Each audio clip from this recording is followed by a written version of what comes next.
Bueno,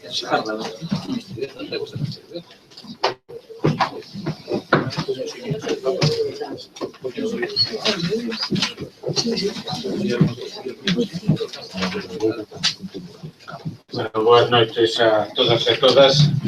Abrimos este pleno que con carácter ordinario se celebra os xoves, o cual dou as gracias a todos os grupos pola predisposición a cambiar o día habitual do pleno. Por lo tanto, procede, como ven sendo habitual, no primer punto aprobar a acta do pleno ordinario do 31 de outubro de 2016, se hai algo que engadir ou se hai algo que suxerir, alguna incorrección, se non dámoslo aprobado por asentimento. Pois gracias en todo. A segunda é a última, me parece, das resolucións de expediente de xustiprecio mediante peza separada individual no expediente de expropiación de bens e dereitos necesarios para o que foi a execución da obra de recuperación integral do Río Artes e do seu entorno no Concello, que son unha relación de fincas que todos ustedes conocen o número delas. Por lo tanto, se algún grupo quer intervir, señor Vilas, ten palabra. Moitas gracias e boas noites a todos. Quería facer simplemente unha pregunta. Quería saber se estas parcelas que conforman a ruta fluvial do río Sanchanás están sendo inventariadas na relación de bens inmobles de propiedade municipal. Moitas gracias.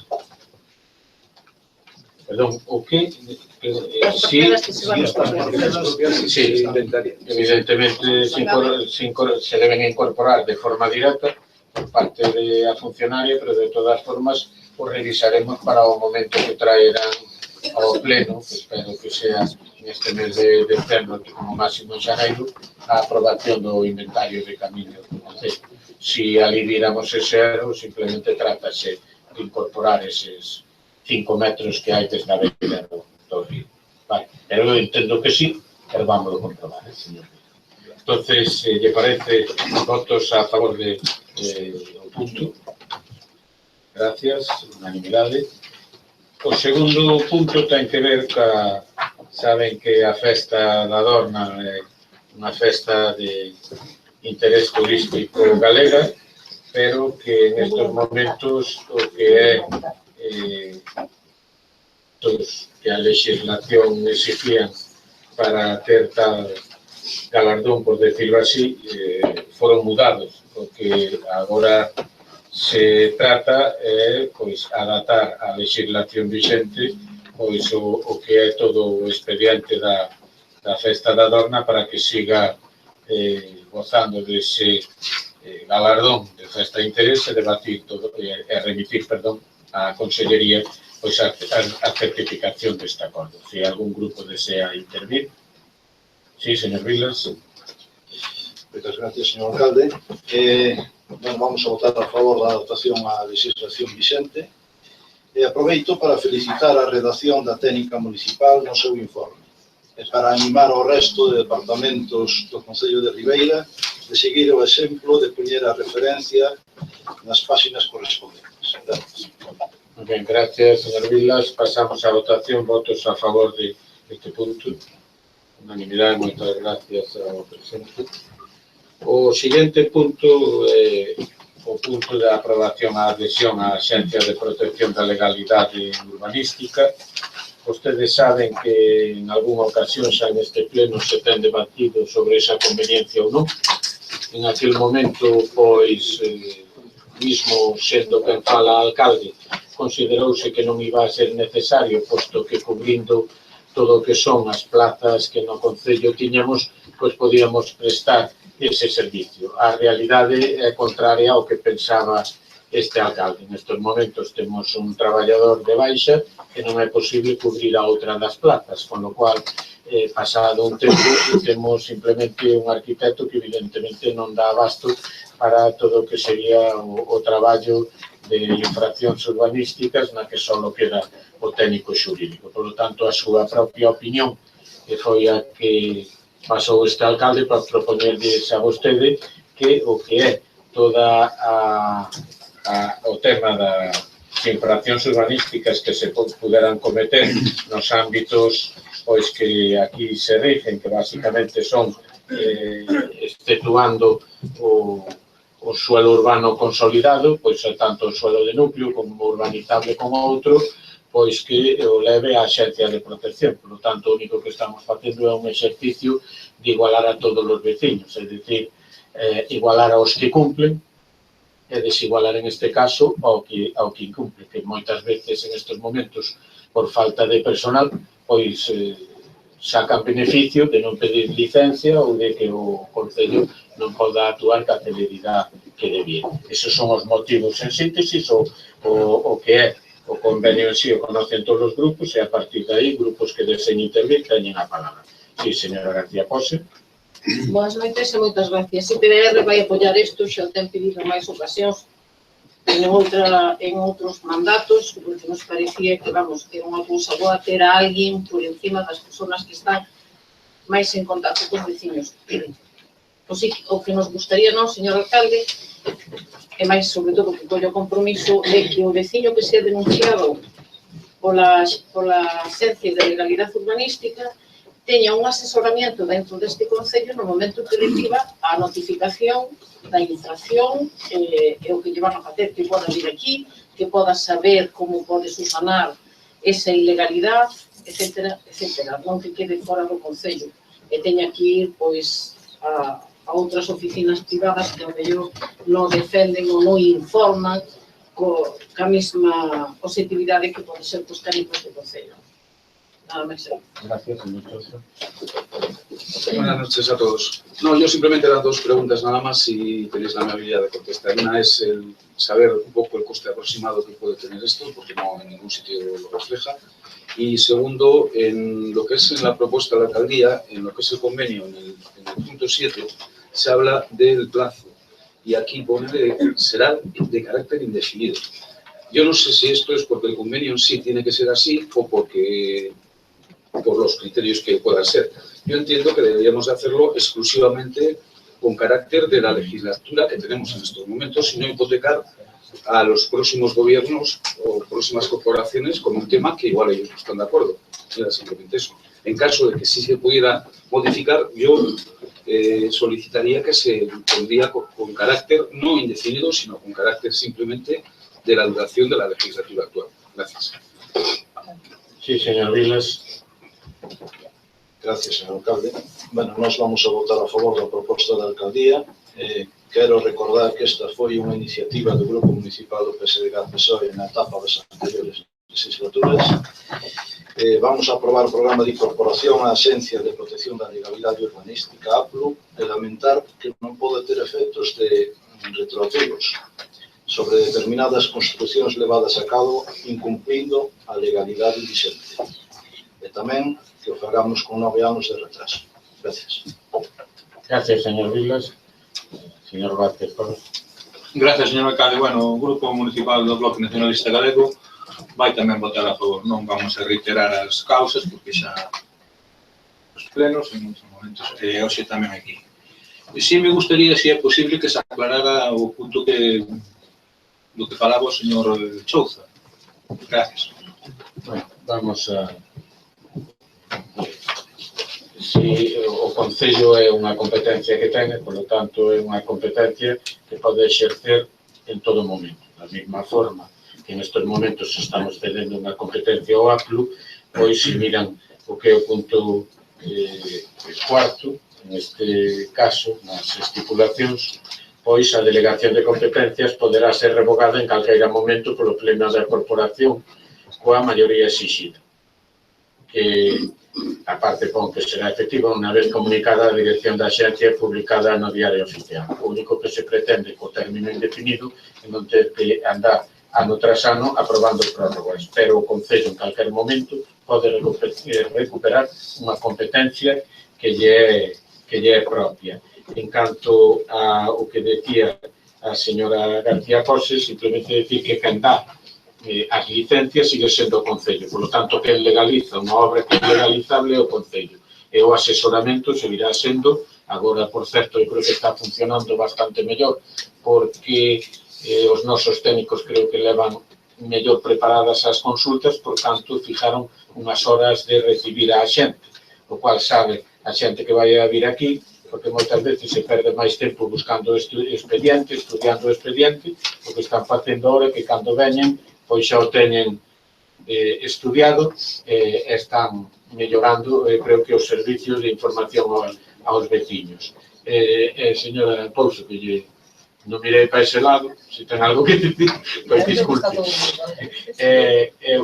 O que lle decía, decir que quen legaliza a obra, quen dá a licencia ao ayuntamiento, polo tanto o ayuntamiento sigue tendo a obligación de informar. En canto ao que decía o señor Vilas, bueno, eu discrepo. Eu creo que as obras non prescriben hasta o tempo que marca a lei e, polo tanto, pois seguramente as que eles non tramiten e van a decir ao Concello que as tramiten. Por lo tanto, a prescripción sí que non, digamos, van a pasar delas as que non estén prescritas. Por lo tanto, votos a favor. Sí, perdón. Es que, disculpe, pero es que no me ha convencido el carácter indefinido. O sea, esto quiere decir que sí que puede ser no indefinido, ¿no? ¿Lo he entendido bien? No, vamos a ver, indefinido o que significa que non temos que andar con prórroga, que non ten unha vixencia de 3 anos, de 5, e, polo tanto, a nós non nos obliga nada máis. Pero o mes que ven, decide recuperar esta competencia, o mes que ven acabouse este convenio. Bien. Correcto. Y cabe la posibilidad de que, es que no sé cómo se llama, si es enmienda o cómo se puede articular, que se vote que no sea indefinido. Es decir, que la... Pero es que ya no... No punto 4. Está no punto 4, que é o que leí. Está no punto 4. Sí, por eso foi o que leí no punto 4. Esto, a ver si o recupero. En el 2.4. 2.4, sí, a ver si o recupero. Aquí, claro.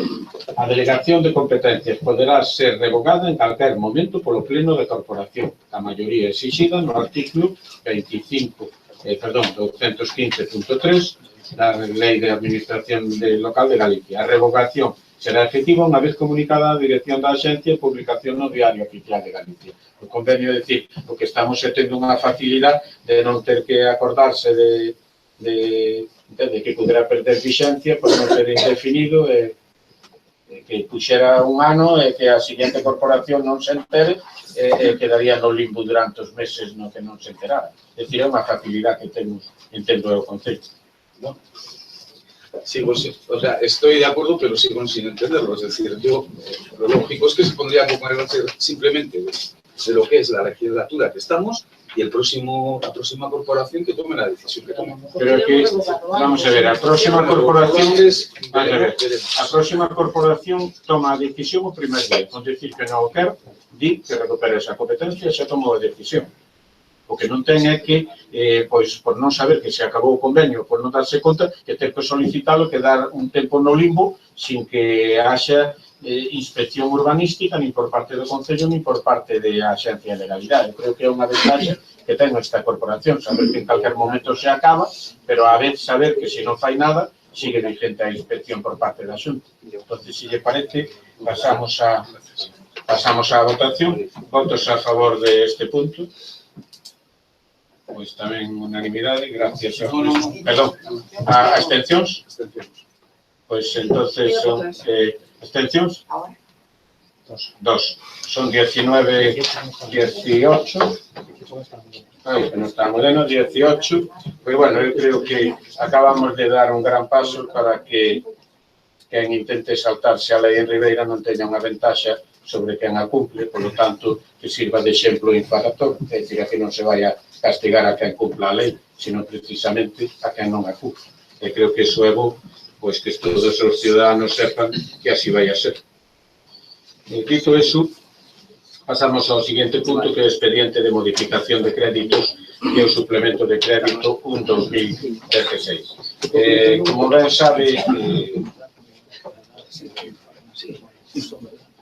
xa por unhas deficiencias no saneamento producidas antes do ano 2010, que foi denunciada pois xa no ano 2011, se non me equivoco, por unha asociación de bateeiros, pois o Concello de Ribeira, neste caso, foi condenado ao pago de o que foron as pérdidas que durante os 10 meses que durou a falta de clasificación se lle produce. Esta sentencia xa é unha sentencia firme, ao Concello se lle insta a que, lóxicamente, pois ten que facer frente á mesma, e para iso, para o que aprobamos o expediente de modificación de créditos. O expediente de modificación de créditos vais a financiar con remanente, porque de non facelo así, a única solución que quería este Concello é metelo no presupuesto do ano 2017, co cual iba a condicionar directamente pois os gastos que esta corporación quixera ter en ese ano, e que directamente unha parte deses gastos, por cantidad superior a 200.000 euros, pois iba a condicionar o gasto de 2017, cando ahora, no ano 2016, podémoslo financiar con remanente. Dito eso, o que fai o Concello de Ribeira neste caso é poñer as bases para poder cumplir a sentencia, pagar. Significa iso que o Concello vai a ser o que inteiramente teña que asumir este pago? Non. O que vai a facer o Concello é, pois, como pon o punto, pois, traspasar o que é esa responsabilidade á empresa concesionaria. Por lo tanto, ahora non se pretende eso vai a ser un paso posterior. Ahora o que se pretende é buscar unha fórmula para poder cumplir a sentencia, porque senón, evidentemente, estaríamos incurrindo nun desacato, e, por outra parte, evitar que a partir da fecha, pois, siga pois incrementándose o que son os intereses legales e o coste desa sentencia para o Concello. Unha vez que temos eso, o que vai a facer o Concello, evidentemente, é repercutir eses gastos, tal como se propón na resolución da alcaldía, á empresa concesionaria. Por lo tanto, por grupos que deseen intervir, teñen a palabra. Señora García Costa. Moitas gracias, señor alcalde. Ben, IPDR, despois de ler os informes tanto de intervención como do secretario, aparte de entender que cando hai unha sentencia que é de obligado cumprimento non hai máis remedio que cumplir, vamos a apoiar esta modificación de crédito. Pero antes, señor alcalde, a pesar que o mellor non é usted como alcalde o que merece este tirón de orellas, eu non podo menos que facer unha protesta pacífica en este pleno. E voulle explicar por que, a pesar de dicir que vou aprobar a modificación porque hai que cumprir o que manda o xuez, estemos ou non estemos de acordo. Ese tubo ou ese emisario, eu creo que súa historia xa desde pouco tempo de estar colocado, hubo denuncias e avisos de que se rompía, de que estaba roto en distintos tramos, de que non chegaba limpiña os metros que debía de ter para evitar a contaminación cada vez que se aliviaba, non? E, sin embargo, sempre se falaba do mismo, e a resposta cando se trouxo a este pleno, e podo garantizarlle, señor alcalde, xa digo, que o mellor usted eu que era bofetada, pero a merecían outros. O compañeiro meu, que era bateiro, fartouse de traer en proposición, en moción, e pedindo que se comprobara, que se atara, que se mirara, e que se suxetara de alguna forma ao fondo, porque estaba solto e calquer barco podía levantar. A cofradía ou os responsables da cofradía tamén tiñan coñecemento da situación periódica deste emisario. Entón, o que non entende IPDR, que xa lle digo, señor alcalde, non lle toca a usted porque seguramente xa colleu os desastres. E que, a pesar de terlo, a resposta sempre era a mesma, non? Vais a mañá, vais a falar por responsables, vamos a buscar unha salida, e que pasa por un canal cercano, etcétera, etcétera, etcétera.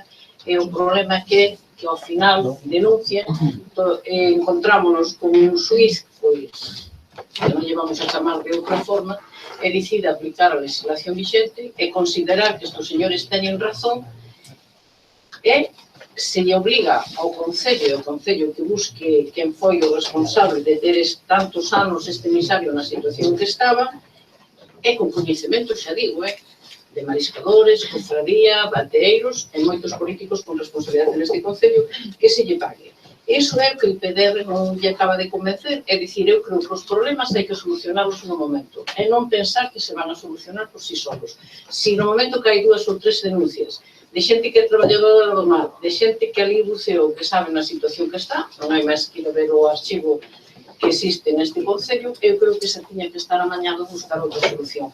Ahora, os ciudadanos de Ribeira van ter que pagar. E pedido ao señor alcalde que ponga todo o que poda para que a empresa sea, ao final, a responsable a hora de abonar estes gastos e esta indemnización. Nada máis, señor. Gracias, señor García Costa. Señor Chota. Sí, no, nada más. Simplemente una pregunta que entiendo que debe ser por un error. En el punto en propuestas de acuerdo, en el segundo, habla que dice, sin perjuicio de lo anterior, repetir el pago de la de dicha cantidad. No entiendo lo de repetir qué significa. Repercutir, repercutir. Ah, es repercutir. Reclamar. Reclamar. Reclamar. Es que he visto repetir, no entendía.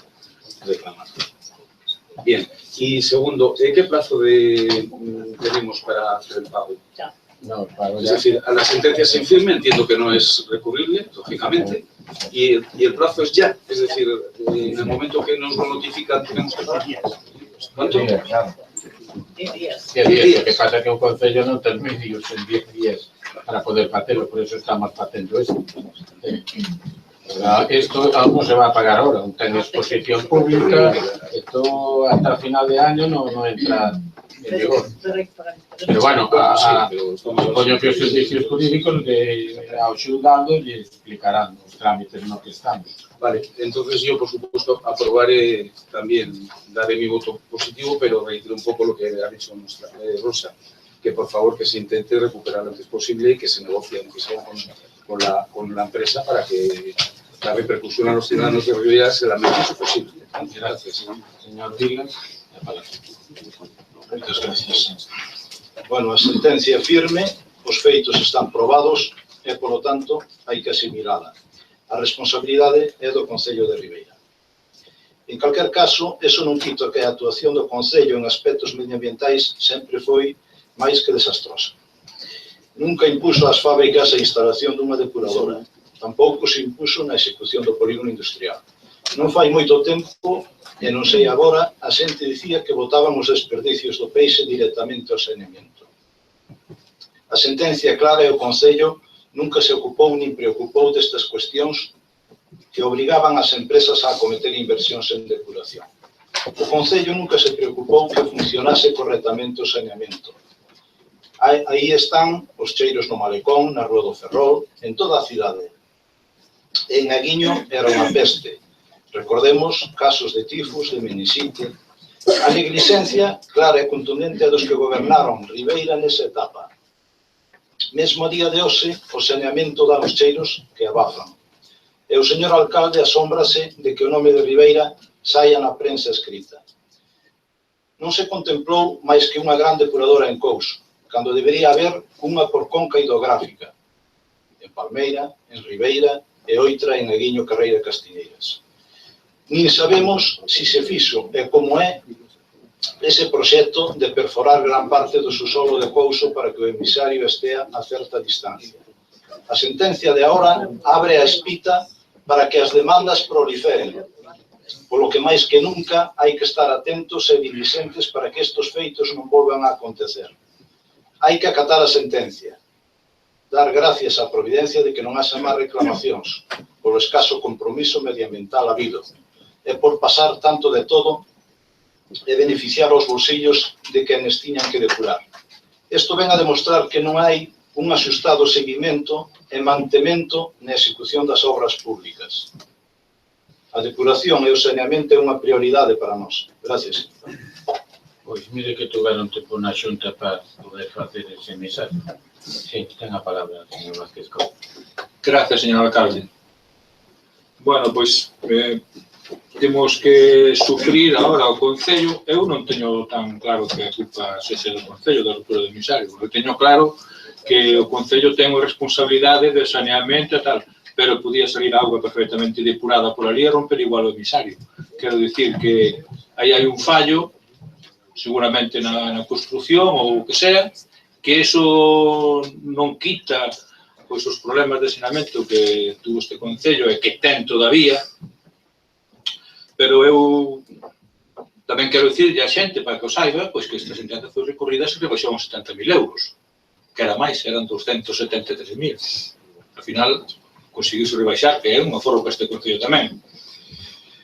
Pero eu, señor alcalde, o que máis me preocupa é que, claro, isto pode volver a pasar, porque se rompeu unha vez, pode volver a romper, e podemos volver a ter o mesmo problema. E o que quero eu, o que me gustaría eu e o meu grupo, é que non volver a pasar máis. Entón, ao mellor hai algunha maneira de señalizar isto para que certas actividades non se desenrolen aí, por onde pasa o emisario, ou que teñan en conta que hai un emisario e que hai certas cousas que non se poden facer. Pódese solicitar que se sinalice este emisario ou que se poñan algún, non sei, se mellor nas cartas de navegación ou de traballo para que a xente saiba que por aí non se poden facer certas actividades, porque se non poden repetir o mesmo cousa. Quero dicir, vostede sabe que hai rumores de todo tipo, non? Que se rompe o tempo, que se rompeu o arrastre, que se rompeu os mariscadores, que se rompeu non sei que. Bueno, se hai alguma maneira de evitalo, intentémolo. Non vai a ser que dentro de uns cuantos anos teñamos todo este problema en riba. Gracias, señor alcalde. Señora Bouso. Gracias, señor alcalde. Boas noites a todos e todas. Ben, como xa se anticipou aquí por parte do señor alcalde no inicio deste punto, trátase de que cumpramos unha sentencia judicial, independientemente de que posteriormente o Concello vai a actuar reclamando esos daños ocasionados económicos a este Concello, a concesionaria que encargada do servicio. Señora García Fose, vostede falou aquí de que houve numerosos avisos de que ese emisario estaba roto e, efectivamente, si se ten constancia de que houve avisos e si se xestionou e se tramitou tamén as instancias correspondentes desa incidencia. Non se enterou absolutamente nada da trayectoria que levou toda a cuestión do saneamento neste Concello o señor Vilas. Eu entendo, señor Vilas, que é a primeira legislatura na que vostede forma parte desta corporación, pero sendo a primeira legislatura ten vostede a responsabilidade de facer un seguimento de todas as actuacións que se fixeron nos anos precedentes en unha cuestión tan fundamental como é o saneamento de Ribeira. E mira vostede, señor Vilas, o seu grupo tamén, en parte, responsable de demoras que teñen sufrido as depuracións das aguas en Ribeira por falta de interés e por deixar os papeles metidos no queixón cando tuveron vostede responsabilidades de goberno na Xunta de Galicia. E é que auga pasada non move muiños, pero eu teño que decir, señor Vilas, porque en aquel momento era un conselleiro socialista, o señor Vázquez, quen estaba encargado en aquel momento da Consellería de Medio Ambiente. E os voceiros, e hai aquí unha voceira, a señora García Pose, e quen lle está falando, que fomos a varias reunións con ese conselleiro socialista e que deixou os papeles metidos no queixo. Mire, está vostede aquí traendo a colación de que se non facía falta, que se non había que facer unha sola depuradora, sino que había que facer unha por parroquia. Señor Vilas, se vostedes se hubieran leído e tomado a molestia de estudiar os proxectos, os estudios do anteproxecto que tiña o Partido Socialista cando estaba no goberno da Xunta de Galicia e as propostas e as defensas do Partido Socialista en aquel momento e en aquelas mesas de negociación, sabería que o Partido Socialista nunca defendiu eso. Por lo tanto, señor Vilas, non veña vostede unha vez que houve un goberno que foi quen de solucionar eses problemas, de poñer en marcha eses proxectos, de elaborar os proxectos, de facer todo ese estudio de saneamento de toda a ría da Arousa e de poñer esas inversións, ejecutalas e poñelas en funcionamento, ven vostede agora dicindo que aquí todo o procedimento que se levou adiante foi malo. Miren, que houve deficiencias, evidentemente houve un problema con este emisario, que posiblemente que pensamos que fora a causa de actividades vinculadas co sector da pesca o que ocasionou esa rotura de emisario, tamén o pensamos. Pero mire, que veña vostede aquí embadurnar, embarrar con porquería toda a actuación dunha corporación, de verdad que non me parece de recibo, e menos tendo un descoñecemento total e absoluto como acaba vostede de demostrar, porque non ten máis que ver, dígolle, por favor, que relea as atas de distintos plenos que se celebraron en esta corporación municipal. Mais nada, eu creo que a responsabilidade nosa é que se cumpra esta sentencia, asumir o pago desa cuantía que nos estipula e na maior brevedade posible para evitar incrementar os xuros de demora. Mais nada, moitas gracias. Só un par de cousas. Efectivamente, hubo moito tempo. Bueno, non señor Vilas, aquí todos estamos no debate, non hai segunda. Evidentemente, hubo moitas protestas, moitas denuncias, pero o tema non era doado de solucionar. É dicir, o novo emisario, se non me equivoco, costou 1,5 millón de euros. É unha cuantía que o Concello pois dificilmente podería asumir por si só. Por lo tanto, as cuestións de conseguirlo, de adjudicalo, de todo eso, son largas. En segundo lugar, eu Hai que acatalas, hai que aceptalas, pero non hai por que estar de acordo. E por que yo digo? Porque desde que se rompe ese emisario, se repara, pasaron moitos meses, e, sin embargo, só un análisis ou dous deron contaminación aí. Por lo tanto, hasta a data en que se lle baixou a calificación, durante 10 meses que a volveu a recuperar, hasta a data en que se volveu a arreglar o emisario, pasaron meses e meses e meses e a calificación era óptima. Por lo tanto, o xuez non sei en que se basou para decir causa-efecto, isto tuvo que ver a rotura do emisario. Cando aí levaba moito tempo roto, e cando segueu estando moito tempo roto, esa calificación baixou e volvereu a subir. Por lo tanto, bueno, o Concello ten responsabilidade que lle rompa un emisario que está soterrado no mar? Eu creo que non. As cuestións que vostede plantexou aquí son diferentes. Non sei que sería deste pueblo con 7 depuradoras gestionadas polo Concello. Bueno, porque a de unha vamos a solucionar o problema. A de 7, como tuveramos o mismo, íbamos dados, non? Por lo tanto, só dicirlle, para rematar con isto, que o proxecto da depuradora actual pasou por este pleno en máis dunha ocasión. Ningún pleno, ningún grupo se opuso a ninguna das medidas que se tiñan pensado, como a esa do emisario. E o resto son cuestións que non ten nada que ver. O dixo perfectamente o señor Vázquez Cobas, a agua podería estar perfectamente depurada, o emisario romper igual. En estes momentos, calquer labor aí de arrastre é imposible, e, polo tanto, o risco non existe, ou non debía existir.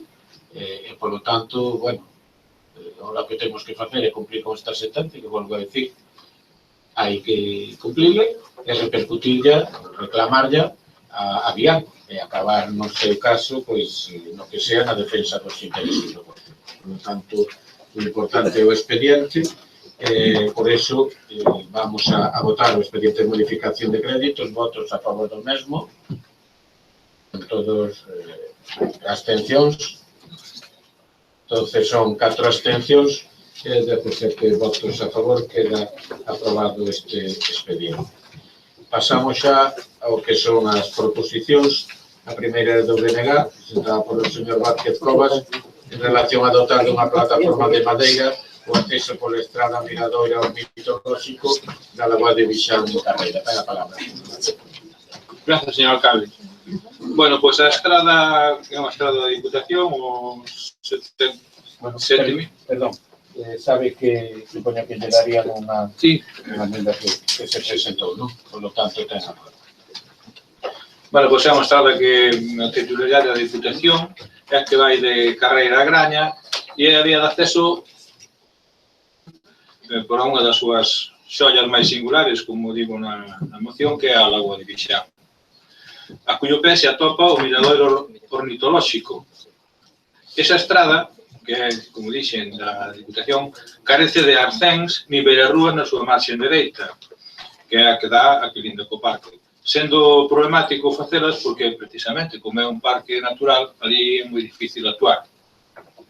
Me refiro a actuar con materiais habituais que se fan a beirarrúas, cemento, hormigón e todo eso. Pois, co fin de mellorar a accesibilidade e a seguridade dos numerosos visitantes que necesariamente teñen que invadir a estrada porque non hai aceira, nin hai arcén, nin hai nada, prácticamente é a liña, co risco de seren atropelados polo intenso tránsito de vehículos que van cara a Graña, a Couso, saben que hai unha serie de industrias, a Aguiño, o Grupo Municipal do BNG solicita do Pleno da Corporación Municipal de Ribeira a adopción do seguinte acordo. Que o Concello de Ribeira xestione ante os órganos de dirección do Parque Natural de Currubeda, Lagoas de Carregal e Vixán a colocación dunha plataforma de madeira desde a sinalización do parque ata o camiño do Miradoiro. Quero aclarar aquí, porque alguna xente pensou que isto era dentro do parque. E realmente o que vai é bordeando a xeito de beirarrúa a estrada xusto hasta chegar a cando entramos no parque, que aí paramos. Quero dicir, esa é unha zona moi peligrosa porque está aquela curva que non ten visibilidade ninguna.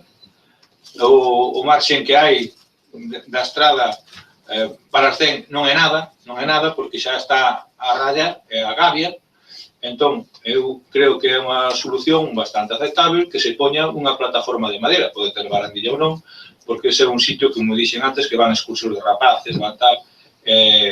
A actuación é toda, en fin, fora do parque. Realmente é fora do parque. Non é dentro do parque. Vale. Gracias, señor alcalde. Gracias, grupos que deseen intervir. Sí, tiene a palabra, señor David. Gracias, señor alcalde. Nós vamos a votar a favor porque ali vemos que é unha cousa necesaria donde paran os autobuses, paran mesmo ao lado de coincide con unha curva máis dun cambio de rasante. Coincide con unha curva máis un cambio de rasante. Entón, o que diu o señor Covas é necesario porque hai moitos excursionistas, moitos rapaces pequenos que veñen e grandes e non estamos a favor por ese motivo. Pues moitas gracias, señor David. Señora Pereira, ten a palabra. Gracias, señor alcalde. En relación a la proposición que nos presenta usted, informar de que la carretera desde, señor Covas, 7.306 de Carreira La Graña, en el tramo que usted hace referencia, ya está aprobada esta obra por un importe de 140.000. Obra que está en el plan de sendas de la Diputación. Ya está aprobada esta obra, como bien les decía, por un importe de 140.000 euros, sobre que está en el plan de sendas de la Diputación. Estos 140.000 euros son para la ejecución del tramo de acera desde donde finaliza la que ya está hecha por el margen izquierdo, pasando el observatorio al que usted hace referencia. La acera que está hecha, más el añadido que se le va a hacer, el aumento que se le va a hacer va por la margen izquierda, porque es por donde están las viviendas y sobre todo porque en el margen derecho habría complicaciones con el parque y además si las pasarelas son de madera también habría complicaciones con la entrada de los vecinos a las fincas. Quiero pensar, señor Covas, sabe que nosotros tenemos una buena relación, que era desconocedor de esta obra que se iba a realizar. A pesar de que está muy próxima la festividad de los Reyes Magos, no podemos excedernos pidiendo traspasarnos por el otro lado, porque también en vez de una obra nos puede traer carbones.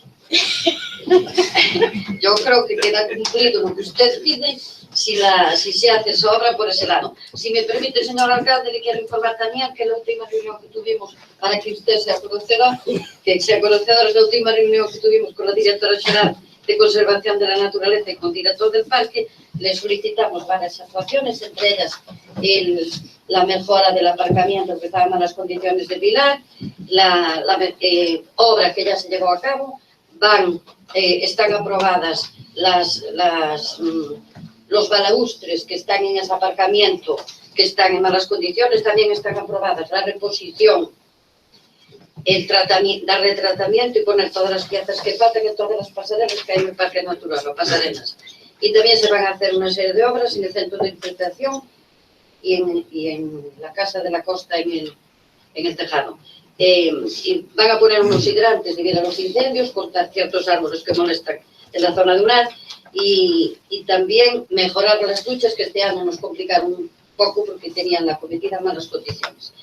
Yo, si no le importa, le voy a proponer una enmienda, a ver si le parece bien, instar a la dirección del complejo lunar de Corrubedo, Lagoa de Carregal de Bixán, para que complete la ruta de senderismo que discorre por el interior del parque, actuando especialmente en la zona que hay en el campo de fútbol de Artes, en Trumians, con independencia de que puedan hacer otras mejoras, si le parece bien.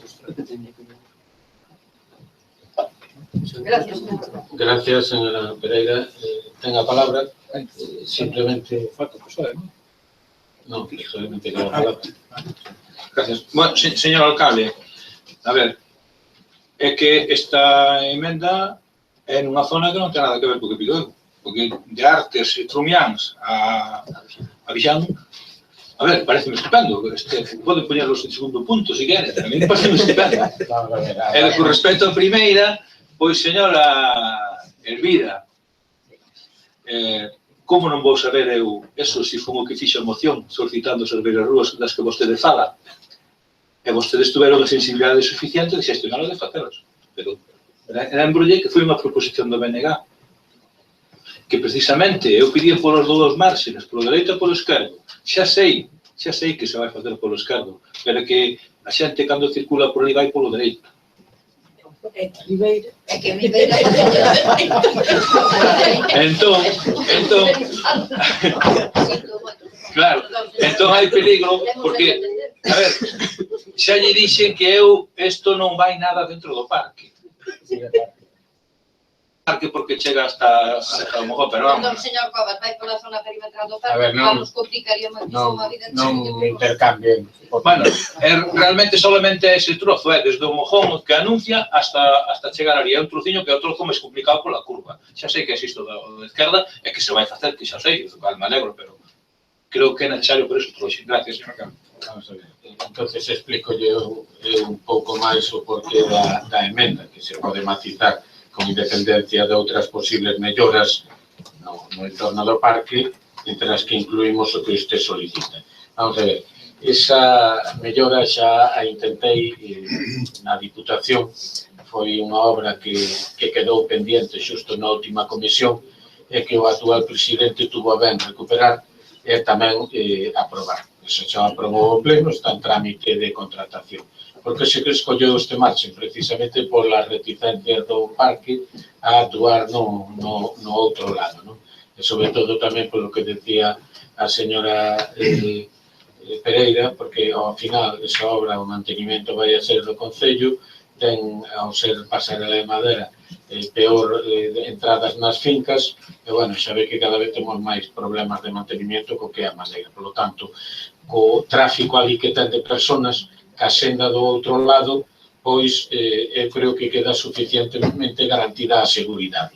E dentro deso, se lle propoñemos outras actuacións, é simplemente porque o parque, ao final, ten os presupuestos que ten, se fai unha cousa non fai outra, e creo que nestes momentos o prioritario é intentar sacar os coches daquela zona que temos dotar de aparcamentos. Se se puxo isto da pasarela é porque hai unha ruta que é a única homologada do Concello, non sei o nombre ou o número, que ten un tramo no que normalmente non se pode recorrer, que é que os inunda, pois unha vez pasado o Trumians hasta volver a utilizar a carretera. Por eso se pedía para que a ruta pois pudera continuarse, porque nestes momentos está inutilizada, non?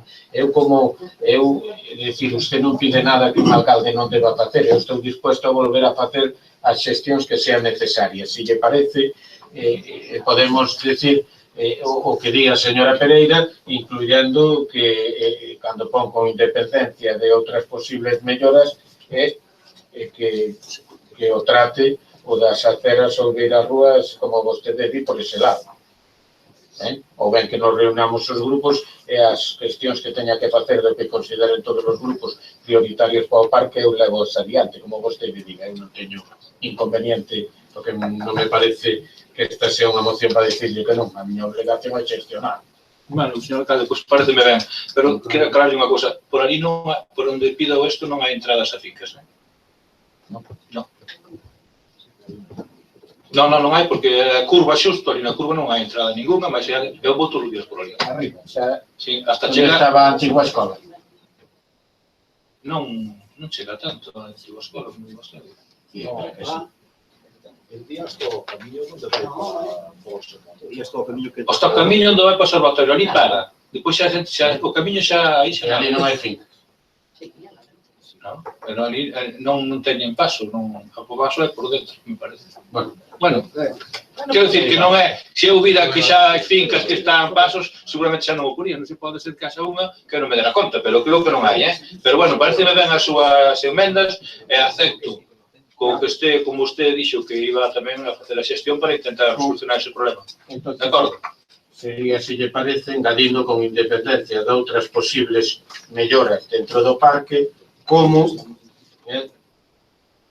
a colocación dunha plataforma de madeira desde a sinalización hasta o camiño do mirador. Perfecto, señor Galego.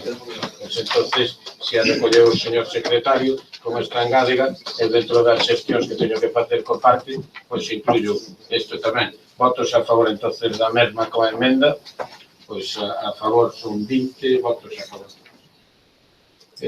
A siguiente é do señor García, interesando melloras na rúa Carlos Casares, e zona de Avesada. Está a palabra, señor García. Gracias, señor alcalde. Boas noites a todos. Vamos a ver. Facendo un recorrido por a rúa Carlos Casares, nos encontramos a veces con dificultades de accesibilidad moi notorias. Podríamos decir que os residentes teñen casi que facer ou prepararse para unha carreira de salto de obstáculos, debido ás diferencias de nivel ostensibles nas aceras dos diferentes edificios ali construídos. A actual corporación municipal, cos equipo de goberno ao frente, e a corporación está levando a cabo unha serie de plans de mellora da vida dos cidadáns ribeiranses. Estes plans son, en concreto, o EDUSI, o PEMUS, o Plan de Accesibilidade Universal e o Plan de Peanalización.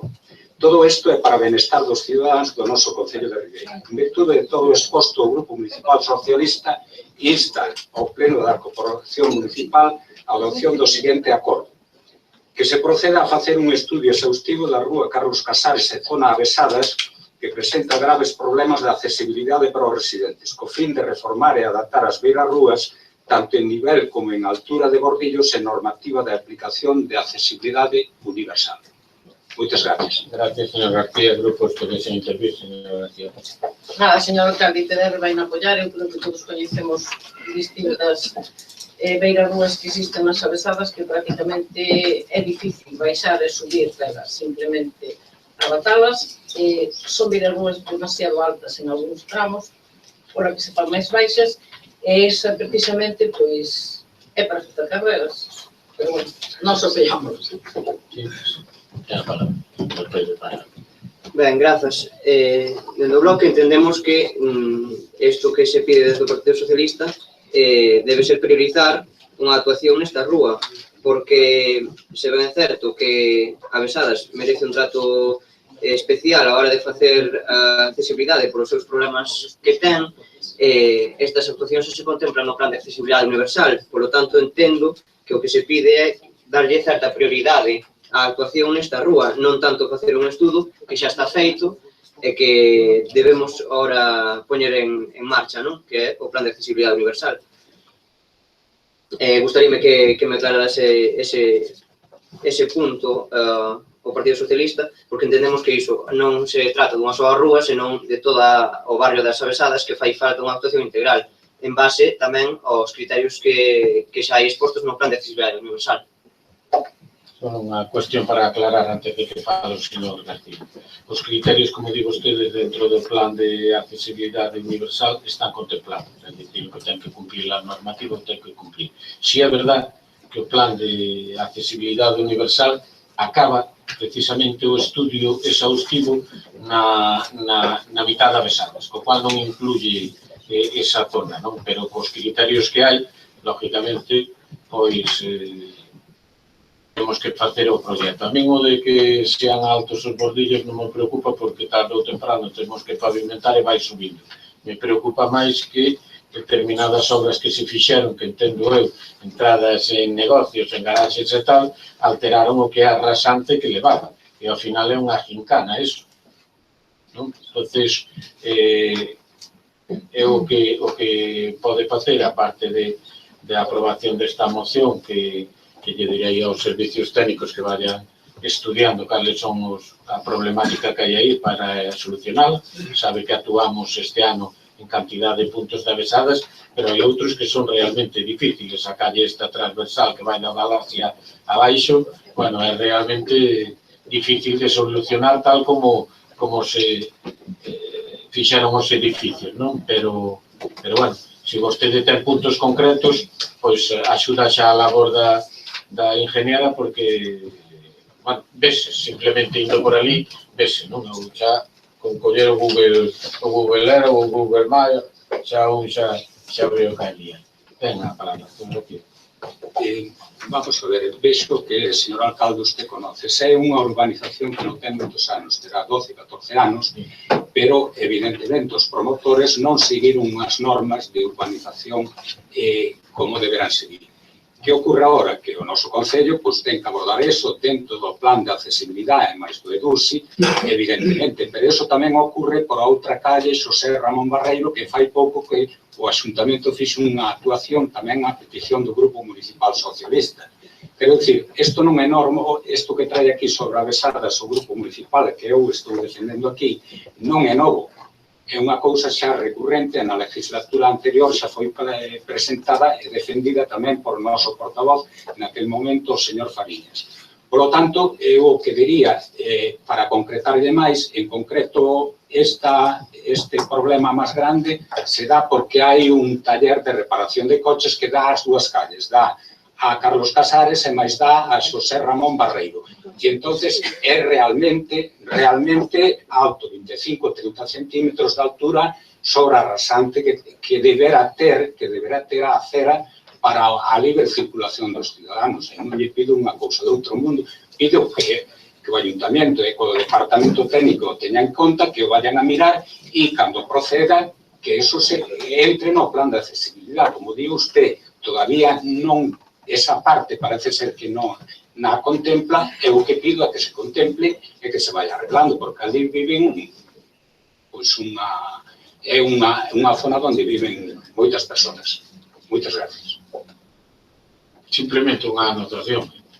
É dicir, paga o Concello, non, hai que ver se iso está prescrito ou non, porque aí había unha rasante, un negocio determinado ou múltiples negocios determinados para entrar no negocio e, por lo tanto, o que fixeron é solucionar o seu problema e agravar o do veciño. Entonces, agora nós vamos a ter que facer unha obra que se é para solucionarle o do veciño e máis o do negocio, pois, lógicamente, a rasante vai a ter que ir moito máis suave e, por lo tanto, actuar en moito máis tramo de acera con coste municipal. Entonces, o que hai que mirar é se repercutir ou non ao causante dese coste.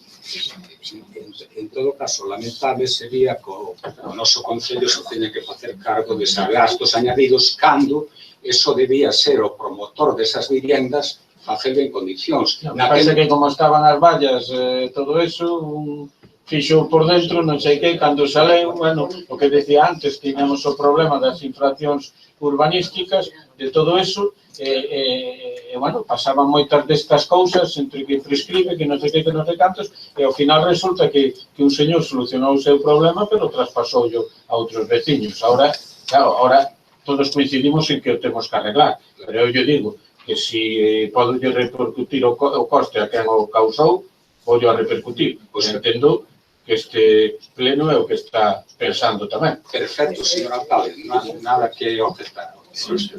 Bueno, pues entonces pasamos a votación de todos los lugares que teñen que ser obxecto de accesibilidade en Avesadas, as suxerencias que calqueira teña de puntos que conozcan, yo poden decir a ingeniera, e pasamos a votar. Votos a favor de esa proposta, pois, unanimidade.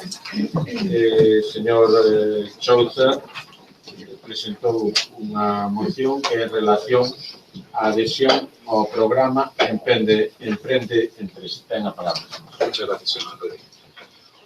Uno de los problemas con los que se encuentra un emprendedor que quiere crear una empresa es el excesivo número de trámites burocráticos necesarios para que dilata el inicio de la actividad empresarial. Desde Ciudadanos Partido de la Ciudadanía proponemos la adhesión del Ayuntamiento de Ribeira al programa Emprende en 3, que es un programa destinado a impulsar y agilizar los trámites para el inicio de la actividad empresarial. El objetivo de este programa es la reducción de los plazos para la creación de empresas, mediante la unificación de las plataformas tecnológicas existentes en la Administración, por lo que su implantación no representa un coste económico adicional y sí la simplificación de los trámites burocráticos. Emprende en 3 permite la constitución y puesta en marcha de una actividad empresarial, así como el envío inmediato de declaraciones responsables a los municipios adheridos, de forma que puedan comunicarse datos y trámites relacionados con la actividad empresarial. Por todo esto, proponemos al Pleno Municipal la adopción de las siguientes medidas. 1. Que el Ayuntamiento de Ribeira se adhiera al programa Emprende en 3 para agilizar la posibilidad de declaración de empresa en el municipio. Puedo añadir de que ya hay varios municipios del entorno nuestro, de la zona de Baroza, que ya están adheridos, y creo que los nuevos emprendedores nos nos agradecerán que aprobemos esta enmienda. Gracias. Gracias, señor Chouza. Grupos que desintervir. Señora García Paz. Muchas gracias, señor alcalde. Nós, en un principio, vamos, nos parece ben. Solamente teño unha pequena duda, que é un tema en que me parece que estou algo perdida, non sei. Vamos, todo o que sea para favorecer que as empresas se fagan en un espacio máis corto de tempo, pero non sei que pensei eu que había un programa en que un montón de papeles para poner a empresa, o sea, se facía solicitud, en un principio xa se lle daba permiso, e logo a documentación se iba presentando ao largo do tempo, ¿no? Para que se pudera iniciar a actividade. Non sei por que se me metió a mí eso na cabeza, non sei se o soñei, porque me parecía máis fácil ou se existía. Pero vamos, todo o que se poda facer para agilizar a posta en marcha das empresas en unha época en que hai poucos postos de traballo, me parece ben. Nada máis, señor alcalde. Gracias. Sí, señor Pérez Barral. Señor Vilas. Gracias, señor alcalde. Bueno, agora que funciona a administración electrónica no noso Concello, non vemos inconvinte a esta iniciativa, que está auspiciada tamén polo Goberno de España, e que conta ca colaboración da Federación Española de Municipios e Provincias. Gracias. Gracias, señor Vilas. Señor Pérez Barral. Grazas. Ben, pois consultando con o alcalde de Rianxo, que o seu concello si está neste programa, pudemos saber que realmente non está tendo o éxito que se pretendía desde o goberno do Estado, non? Entendemos que calquera ferramenta que poda servir para mellorar a comunicación entre as institucións estatais e as empresas que haxa aquí, benvido sexa, pero basicamente é explicar que no Concello de Rianxo, por exemplo, non está tendo tanto éxito. Mais nada. Gracias, señora García Martínez. Moitas gracias, señor alcalde, moi boas noites a todos. O programa Emprende 3, como se dicía o señor Chouza, é unha iniciativa do Goberno de España coa colaboración da Federación Española de Municipios e Provincias e tamén todas as comunidades autónomas. O obxectivo deste programa é agilizar os trámites de creación de empresas e outras comunicacións relacionadas cos emprendedores e as administracións públicas no ámbito local a través de servicios de administración electrónica.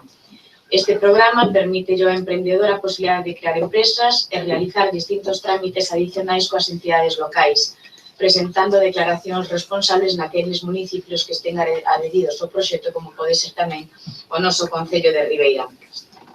Poderíamos decir que este programa Emprende 3 é unha ferramenta adicional, unha ferramenta complementaria, pero que non nos aporta nada moi distinto ao xa posto a disposición pola Xunta de Galicia a todos os emprendedores a través da Lei 9/2013, de 19 de decembro, do emprendemento e da competitividade económica de Galicia, que puso a disposición destes emprendedores tanto a Unidade Galicia Emprende como o Fondo Galicia Iniciativas Emprendedoras. O obxectivo deste Concello de Ribeira sempre é seguir a poñer mecanismos a disposición de todos os emprendedores. Xa se comezou hai tempo poñendo a disposición destes un viveiro de empresas e se sigue a realizar cada día, se siguen a dar pasos adiante poñendo formación e distintos cursos para favorecer estes emprendedores, pero, bueno, todo o que sexa sempre mellorar, pois contará co apoio deste equipo de goberno. Mais nada, moitas gracias. Gracias, señor Chouza. Dar las gracias a todos los grupos por haber aceptado esta enmienda. Entonces pasamos directamente á votación. Votos a favor da mesma. Es unanimidade, queda aprobado. A seguinte de as proposicións con número 9 no orden do día, señora Rosa García Pose, presenta interesando melloras no parque infantil de Corte. Moitas gracias, señor alcalde. Bueno, pois, que lle pasa a Rosa García, ainda que sea concelleira, que como xa ten un parquiño que tantos anos pideu, pois ora quere ter un parquiño que faga tamén honor a este paseo. É dicir, a mí me parece que para a Ribeira e para o turismo, o paseo que ven deste río Azora, esta Meixida, é algo que realmente sigue chamando a atención. O mellor os que vivimos aquí, como temos todos os días, non lle damos tanto aprecio, pero, dende logo, os que veñen de fora e os que o pasean quedan cada vez máis sorprendidos de que podan vir bordeando o mar e, ademais, nas condicións en que ven. Bueno, pois en Coroso hai dous parques infantís, un que é o de Parquiño de Noro, que a verdade, señor alcalde, dese xa non quero falar porque me parece que se desaparece nadie vai a votar en falta pola situación que está. E outro é o que hai ali diante do aparcamento de entre os dous institutos ou aquela residencia máis o instituto, que realmente o mérito, vamos, en este momento non reúne condicións, a excepción dos dous columpios, os xogos están moi deteriorados, son moi pequenos e son moi obsoletos. E aparte deso, a zona que ten de expansión das mesas que utilizan no verán, pois faltan moitas mesas e hai dúas hileras que están moi cerca dos xogos, quitándolle espacio aos nenos que se poden coller para tapar os xogos que se foron producindo ali daquelas que se romperon. Que ocorre con este parque? Pois que non reúne condicións. No verán é exactamente igual porque teñen un paseo maravilloso e teñen a playa, pero ora no otoño, máis no inverno e na primavera tamén, esos días que salen vos, aquilo se convirte, o que pasei por ali xa o ve, pois en un mundo de meniños cos pais que van a aproveitar o sol. Tamén cal é a consecuencia desto, que ás 6:30 da tarde e noite, todavía non fai ese frío e poden aproveitar máis tempo ali no parque. Había 2 puntos de luz que miraban para o parque, polo cual se prolongaba, digamos, as horas de luz para que os nenos estiveran xogando. Ora, un puxeron mirando para a estrada que vai ao rededor do Instituto de Coroso e outro non está. Co cual, ás 6, cando é noite, pois os meniños se teñen que ir porque non se pode estar xogando.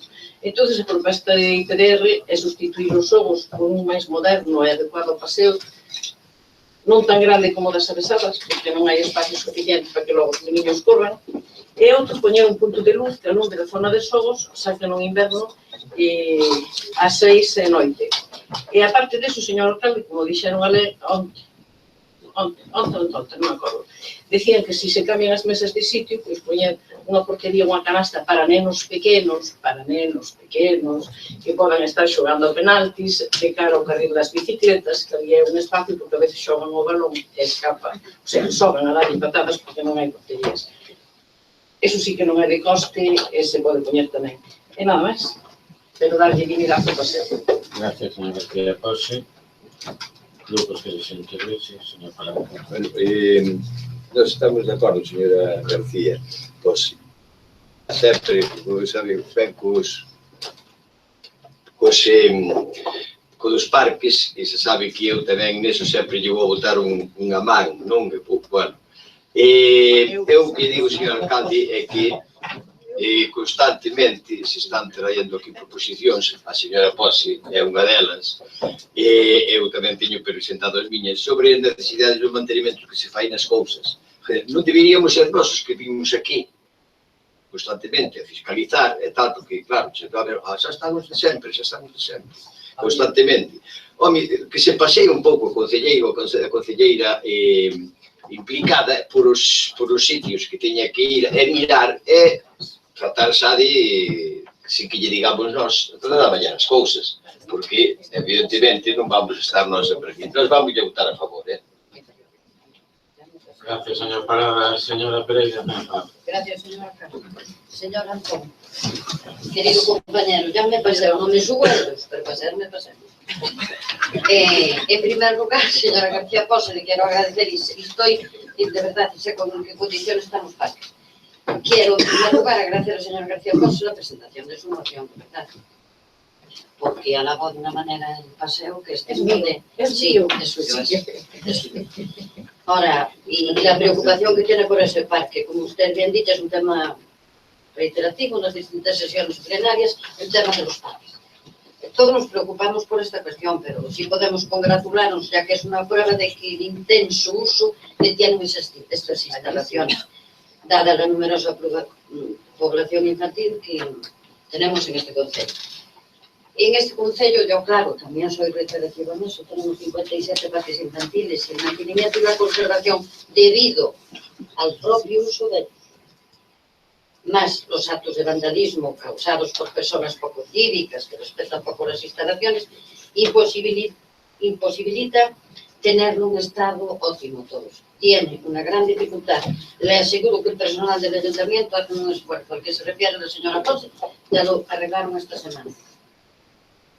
Tiene que reconocer, señora Pose, que este equipo de gobierno hizo un esfuerzo grandísimo en renovar los parques infantiles.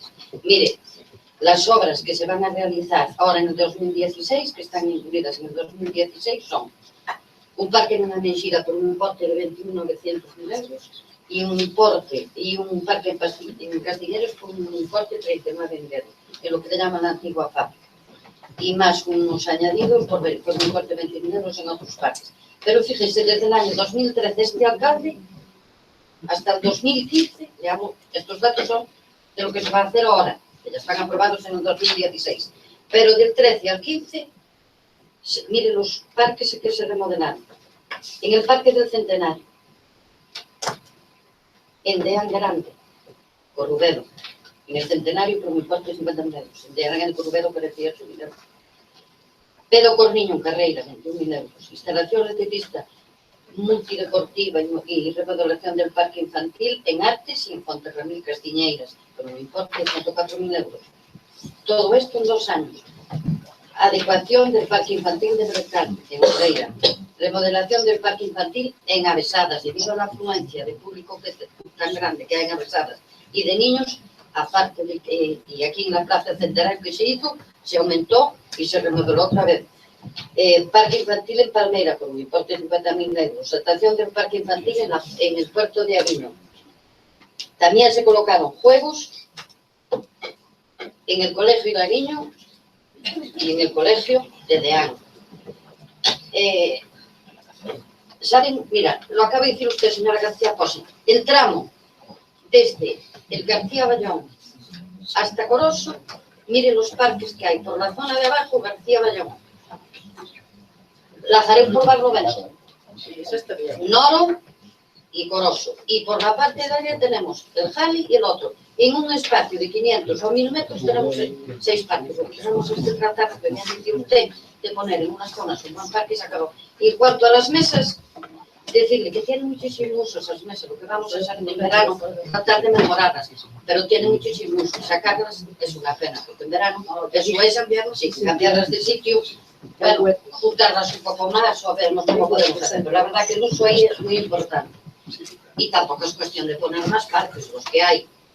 Para, como bien dice usted, el de sacar alguno y mejorar, poner uno un poco más grande. Pues tampoco es cuestión de tirar a los niños de la ventana ya al tobogán, que el tobogán se pasen al muelle y que el muelle al patito que se mueve.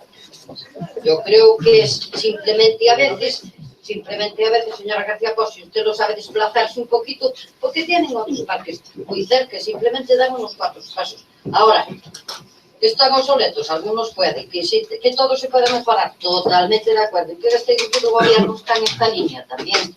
Yo me encantaría tener aquí Disneyland, aunque tuviera que decirme yo, está todo mal. Pero como no es posible, vamos a intentar mejorar lo que hay. Con permiso, señora. Muchas gracias. Gracias, señora García. A verdade, señor alcalde, que non me boto a chorar, porque non sei porque, o sea, no mellor paseo de Ribeira, no paseo máis grande, no único sitio onde non ten uns euros para poñer un xogo moderno. 20.000 non sei donde, 19.000 non sei donde, 100 e pico mil non sei donde, pero de verdade, compañeira, mira, non tes 10 ou 12.000 euros para poñer ali un parquinho decente. Eu sí, el concello non. Pues...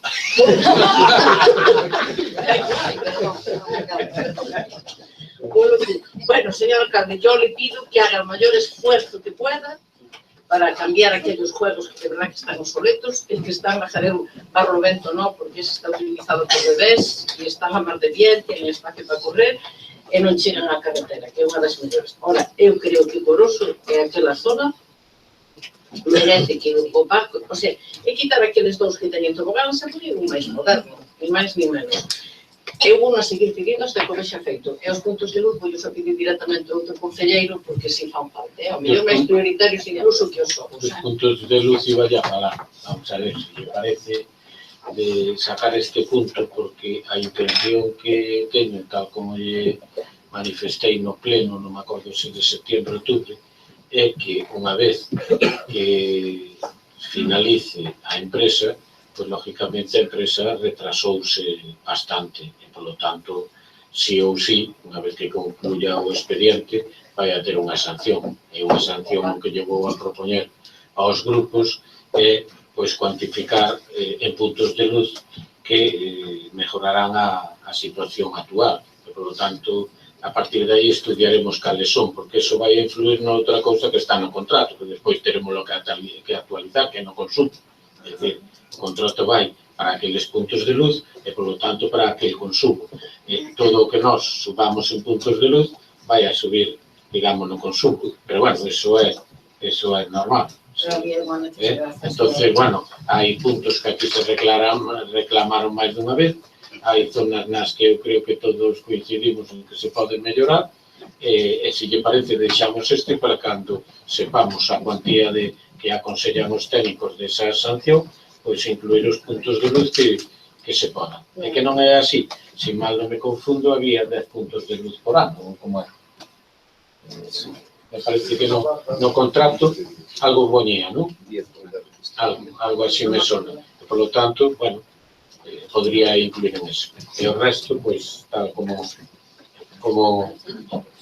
vostedes solicitan, si eran 10 anos, se non me equivoco, que eran ter na vigencia do contrato, non? Así de memoria. Por lo tanto, bueno, se lle importa... A mí, con tal que os poñan, señor alcalde, non é que os poñan mañá. Si hai que esperar a... No, este ano non, porque este ano o que se vai a gastar, a parte deso, se solicitou, que temos os xogos estes que non sei como se chaman agora, que son os de Parque de Barras. El Parque de Barras, se van a facer esas dúas, se van a mellorar algún sobre todo, pedaletas dos vídeos saludables que está mal, se pideu a ampliación de algún xogo para carreira e artes, e con eso agotamos a partida deste ano, pero bueno, estamos no mes como que ande de diciembre, por lo tanto, a principio de ano, o mandar ali un xogos e tal non costaría. Entón, se lle parece, pasamos a votar o primer punto, votos a favor do mesmo. Entón, pasamos por unanimidade, gracias ao seguinte punto, que é unha proposición do señor Pérez Barral en relación á transferencia de titularidade e competencias da AP9 á Comunidade Autónoma de Galicia. Ten a palabra. Gracias, señor alcalde. Ben, como todos e todas vostedes saben, a AP9 é unha estrada que abrangue unha parte moi importante do territorio galego ao conectar unha franxa atlántica e 4 das 7 grandes cidades de Galiza. Malia o seu carácter vertebrador, a AP9 continúa a depender do goberno central, que mantén as súas peaxes desorbitadas e que limitan o acceso a esta vía ás persoas con menos recursos e lastran o desenvolvemento de sectores económicos claves para este país. As competencias e a xestión desta autoestrada por parte do Estado é motivo de controversia, non só polas abusivas peaxes, senón tamén polo deterioro do servizo deficiente que presta a concesionaria actual, co complicidade do goberno central. Neste punto, quería lembrarlles como se veñen sucedendo tras varios veráns a acumulación de vehículos nas cabinas sen que levanten as vallas facendo grandes retencións, non? Tamén, en determinadas horas punta, en certas zonas desa autoestrada se colapsa. Pois ben, o Parlamento de Galiza, na 9ª legislatura, por unanimidade de todas as forzas con representación na Cámara, aprobaron a proposición de lei orgánica de transferencia da titularidade de competencias da AP9 á Comunidade Autónoma de Galiza, que foi remitido ao Congreso dos Deputados para a súa aprobación final, que acadou a unanimidade de todos os grupos e foi proposta por parte do BNG, non unha iniciativa que agora o señor Rajoy pretende botar abaixo e non discutir. Ben, o 14 de outubro de 2016, o Goberno Central comunicaba a desconformidade coa súa tramitación nas Cortes Xerais en base a un suposto incremento de créditos orçamentarios e con independencia de que as contas do Ministerio de Fomento son absurdas ao fundarse nos ingresos brutos das peaxes nun ano determinado, un cálculo que se demostrou erróneo e falso, constitúe un agravio comparativo e unha discriminación para petarse nun suposto incremento orzamentario e vetar o debate da transferencia da AP9 a Galiza, cando sí están contemplando o rescate das radiais madrileñas que supoñen moitos miles de millóns de todo o Estado para beneficiar a Comunidade Autónoma de Madrid, non? Os grupos políticos desta corporación debemos reafirmar e apoiar a iniciativa aprobada no Parlamento de Galiza por unanimidade que ten como finalidade superar o marco competencial onde Galiza nin decide nin opina sobre a xestión dunha vía que nace e morre en Galiza. Unha das máis importantes deste país é que vertebra non só a franxa atlántica, senón que tamén é o punto de conexión con moitas bisbarras deste país e sustenta a comunicación principal dos galegos e das galegas, non? Esta comunicación tenlle un custo a todos os usuarios e usuarias deste modelo e a administración galega debe intentar correxir este alto custe, non? A pesar de que a AP9 non pasa directamente por Ribeira nin pola Barbanza, este municipio vese afectado por ela directamente, xa que para acceder ou sair da península Barbanza case debemos facer uso dela. E, ademais, esta estrada implica maiores custes tanto para os transportistas como para as nosas empresas, que ven empeorado o seu servizo de competitividade, non? A súa prestación de servizos. Con esta moción pretendemos que a Corporación de Ribeira tamén se sume ao consenso político acadado no Parlamento galego e apoie expresamente a defensa da iniciativa legislativa para reclamar a transferencia e a titularidade da AP9. Ademais, para expresar o rexeitamento que unilateralmente a justificación dun feito totalmente arbitrario e despectivo cara a principal institución representativa de Galiza, mesmo se impone un veto ao seu debate e trámite nas Cortes Xerais.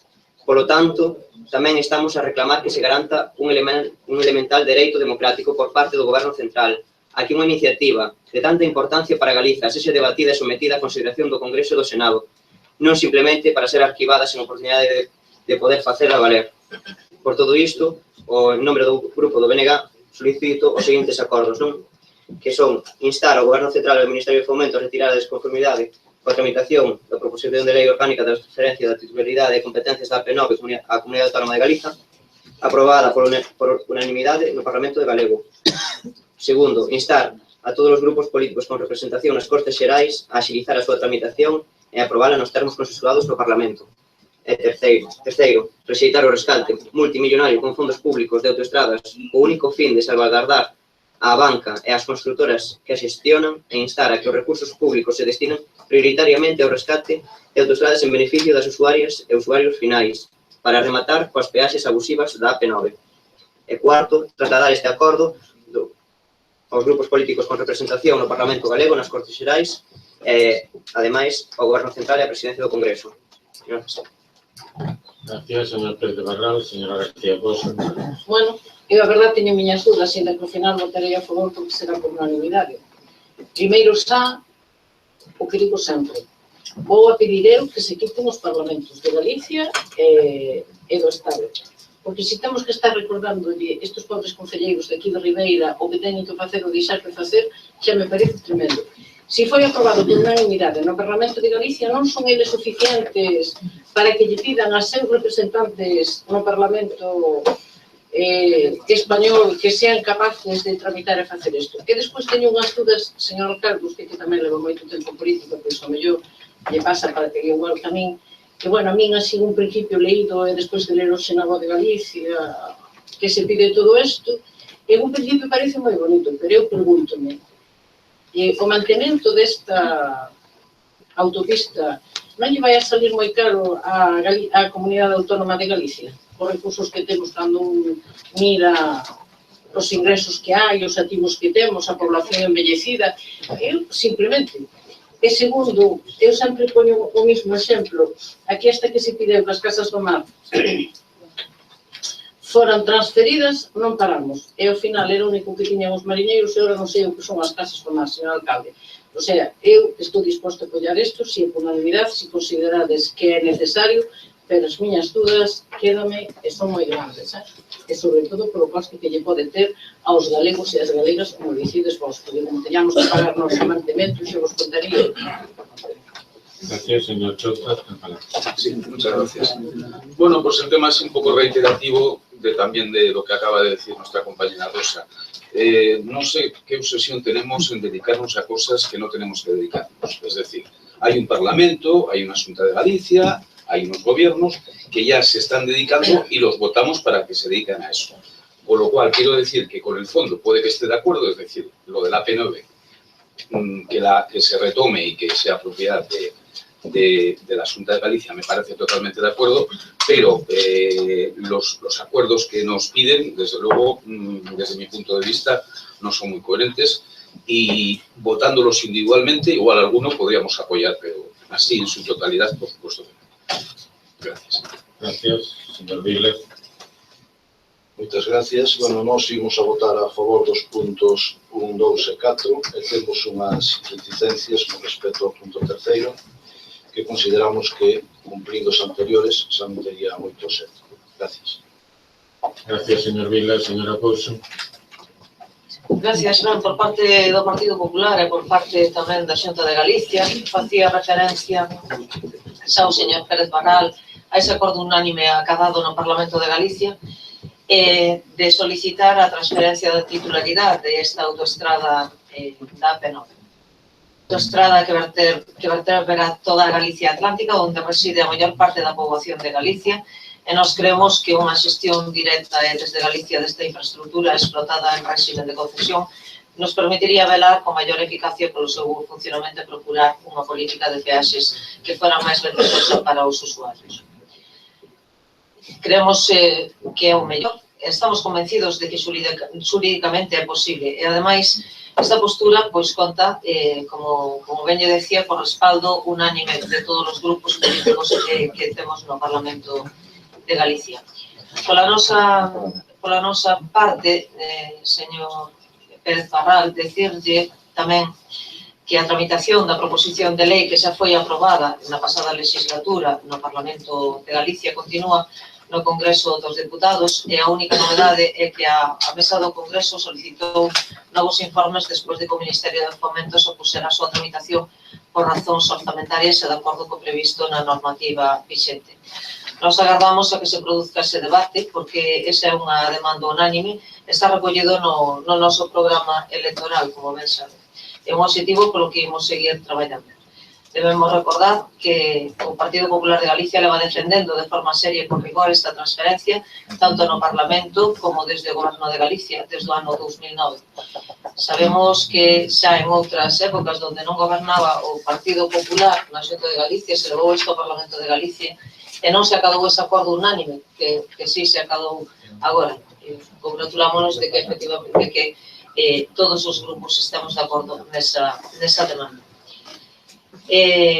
Pola nosa parte de pedirlle que retire, que facía referencia ao señor Vilas, o punto número 3, porque non encontramos axeitado mesturar debates de cuestións e creo que debemos seguir mantendo esa defensa que se acadou, ese acordo unánime que se acadou no Parlamento de Galicia. Queremos que esa xestión, unha xestión máis directa e eficaz, máis achegada ás necesidades reais e aos intereses dos galegos é realmente importante e non meternos en temas de eventuais rescates das concesións na que o Estado podería ter que asumir unhas indemnizacións á concesionaria que, bueno, pois relativa ás peaxes de que esa concesionaria deixaría de percibir ata o momento previsto para o fin da concesión.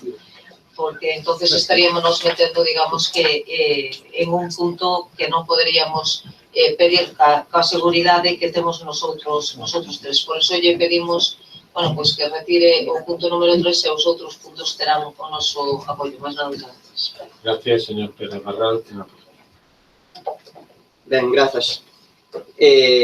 Pois ben, darlle as grazas a todos os grupos polas súas posturas para explicarlle a Rosa se sería viável o rescate para que sexa pública esta infraestructura.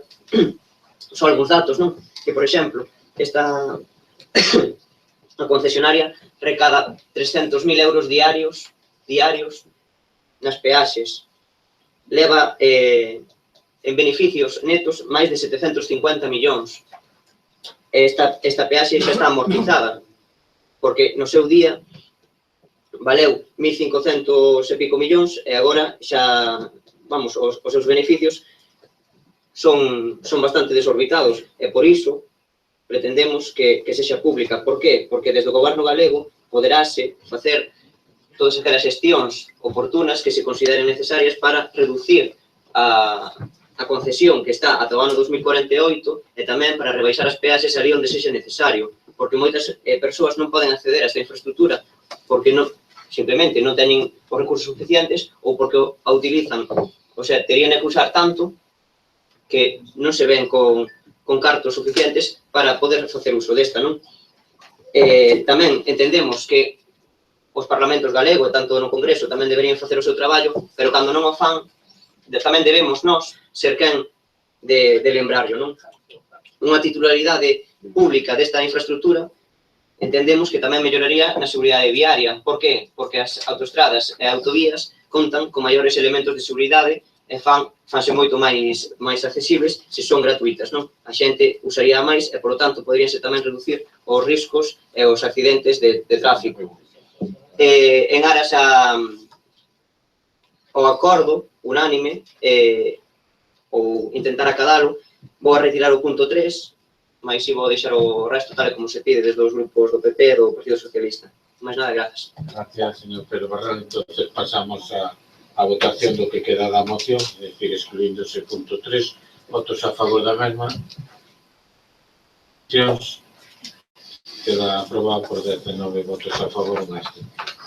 O seguinte punto é unha proposición do señor Vilas en relación ao Plan Xeral de Ordenación Urbana de Ribeira e ao vial de conexión da actual Rúa Barbanza coa Avenida Constitución. Moitas gracias, señor alcalde. Bueno, considero que o título non estou un pouco desconforme con el, porque se trata de realizar un proxecto dunha pavimentación dun vial. Bueno, exposición de motivos. Ante as probas do plan de penalización das rúas de Ribeira e ante os atascos acontecidos nas rúas Rosalía de Castro, alcalde Fernández Bermúdez e Miguel Rodríguez Bautista, queda evidente a falta de infraestructuras viarias na cidade que den fluidez e mobilidade adecuada aos vehículos que circulan por ela.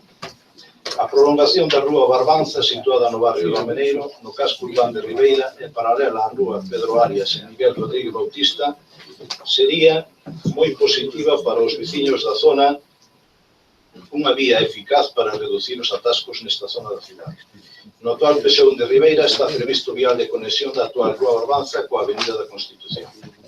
Estamos a falar dun tramo duns escasos 60 metros de longo por 14 de ancho, cunha superficie de actuación duns 840 metros cuadrados, para a dotación de calzada e beirarrúas, coa adecuada suministración de redes de auga e saneamento. Por lo tanto, non estamos ante unha gran obra, pero sí ante unha pavimentación dun gran impacto e beneficio para a estrutura viaria da cidade.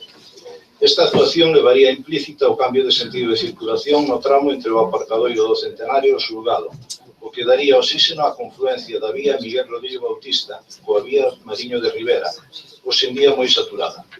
Tamén a saída do parking sería por sentido obrigatorio á Avenida da Constitución, facendo máis áxil a saída fora do centro da cidade pola vía provincial de Frións, ou de servicio para o barrio das Avesadas.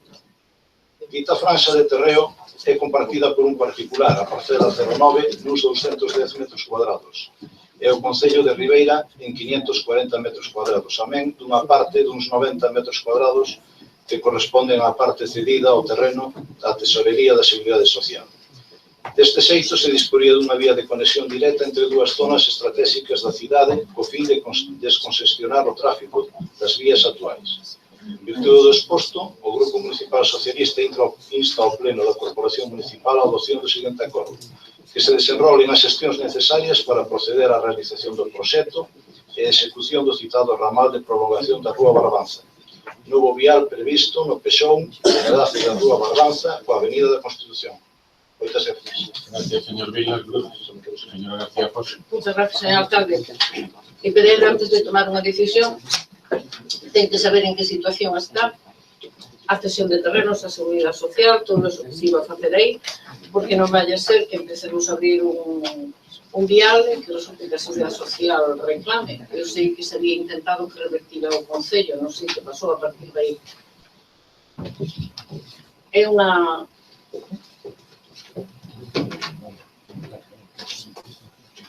Para tomar a decisión teño que ter unha información clara, porque tomar por tomala, cando despois o mellor non se fai, non vale.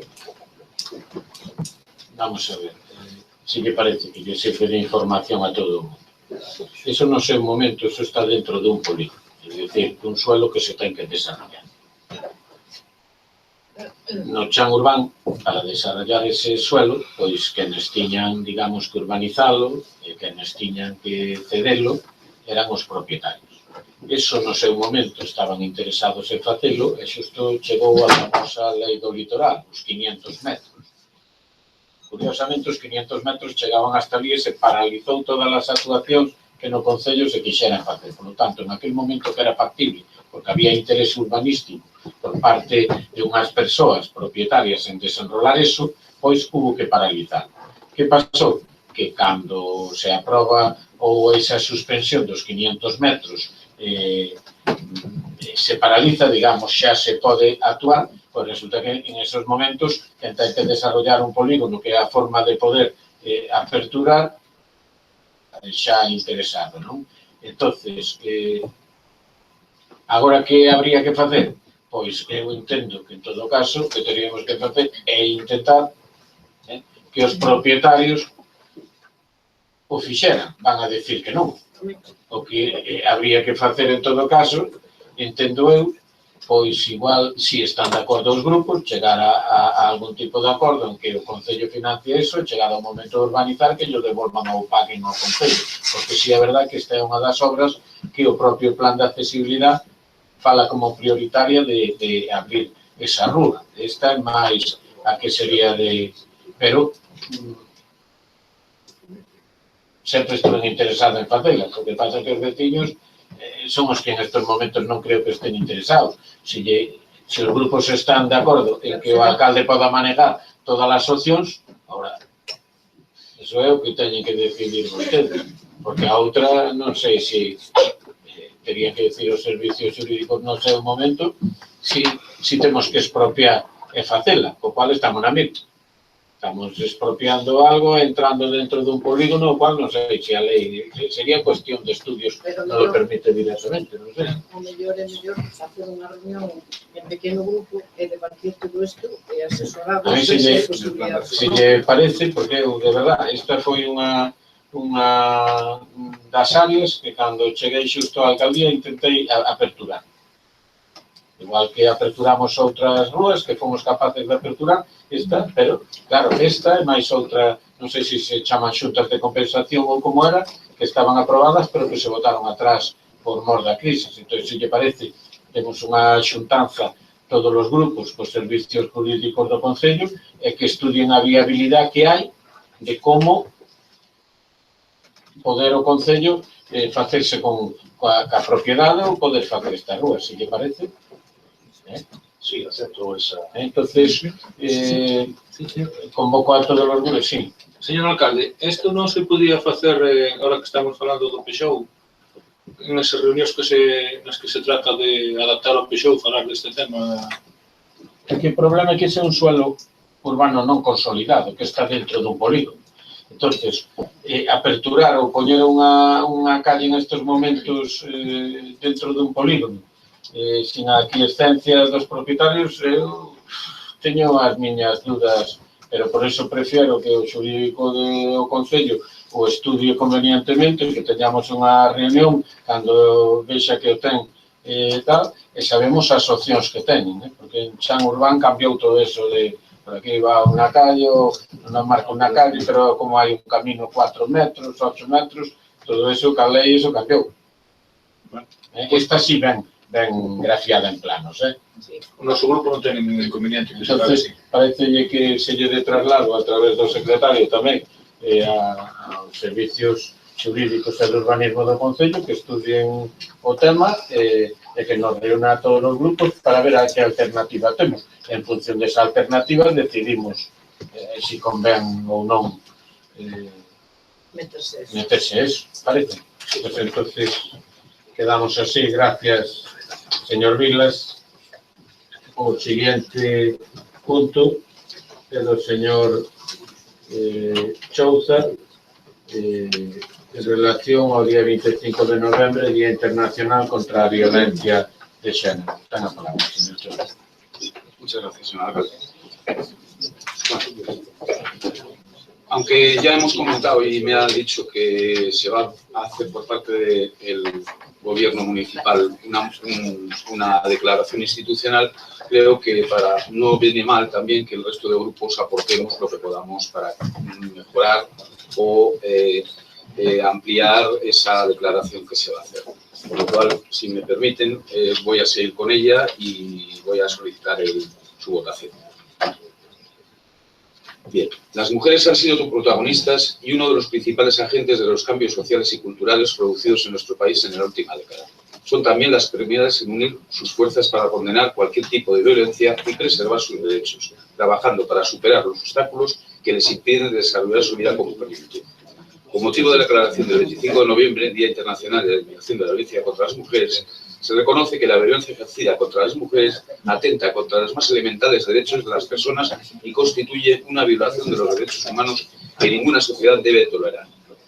La perseverancia en la lucha contra la violencia de género consiguió situarla en la agenda política como uno de los temas principales de debate público para defender la igualdad entre hombres y mujeres en todos los aspectos sociales, laborales o familiares y combatir cualquier discriminación por razones de género o sexo. El 7 de octubre de 2004, el Congreso de los Diputados se aprobaba por unanimidad la Ley Orgánica 1/2004 del 28 de diciembre de medidas de protección integral contra la violencia de género, que en su exposición de motivos dice: la violencia de género no es un problema que afecta al ámbito privado. Al contrario, se manifiesta como el símbolo más brutal de la desigualdad existente entre nuestra sociedad. Se trata de una violencia que se dirige sobre las mujeres por el hecho mismo de serlo, por ser consideradas por sus agresores carentes de los derechos mínimos de libertad, respeto y capacidad de decisión. Los poderes públicos no pueden ser ajenos a la violencia de género, que constituye uno de los ataques más flagrantes a derechos fundamentales como la libertad, la igualdad, la vida, la seguridad y la no discriminación proclamados en nuestra Constitución.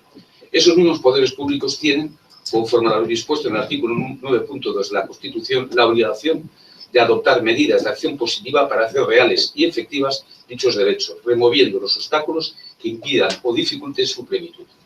Pero 12 años después es preciso reconocer que los avances siguen siendo pocos y que es necesario revisar y actualizar las políticas y acciones públicas para evitar que la violencia de género se siga produciendo.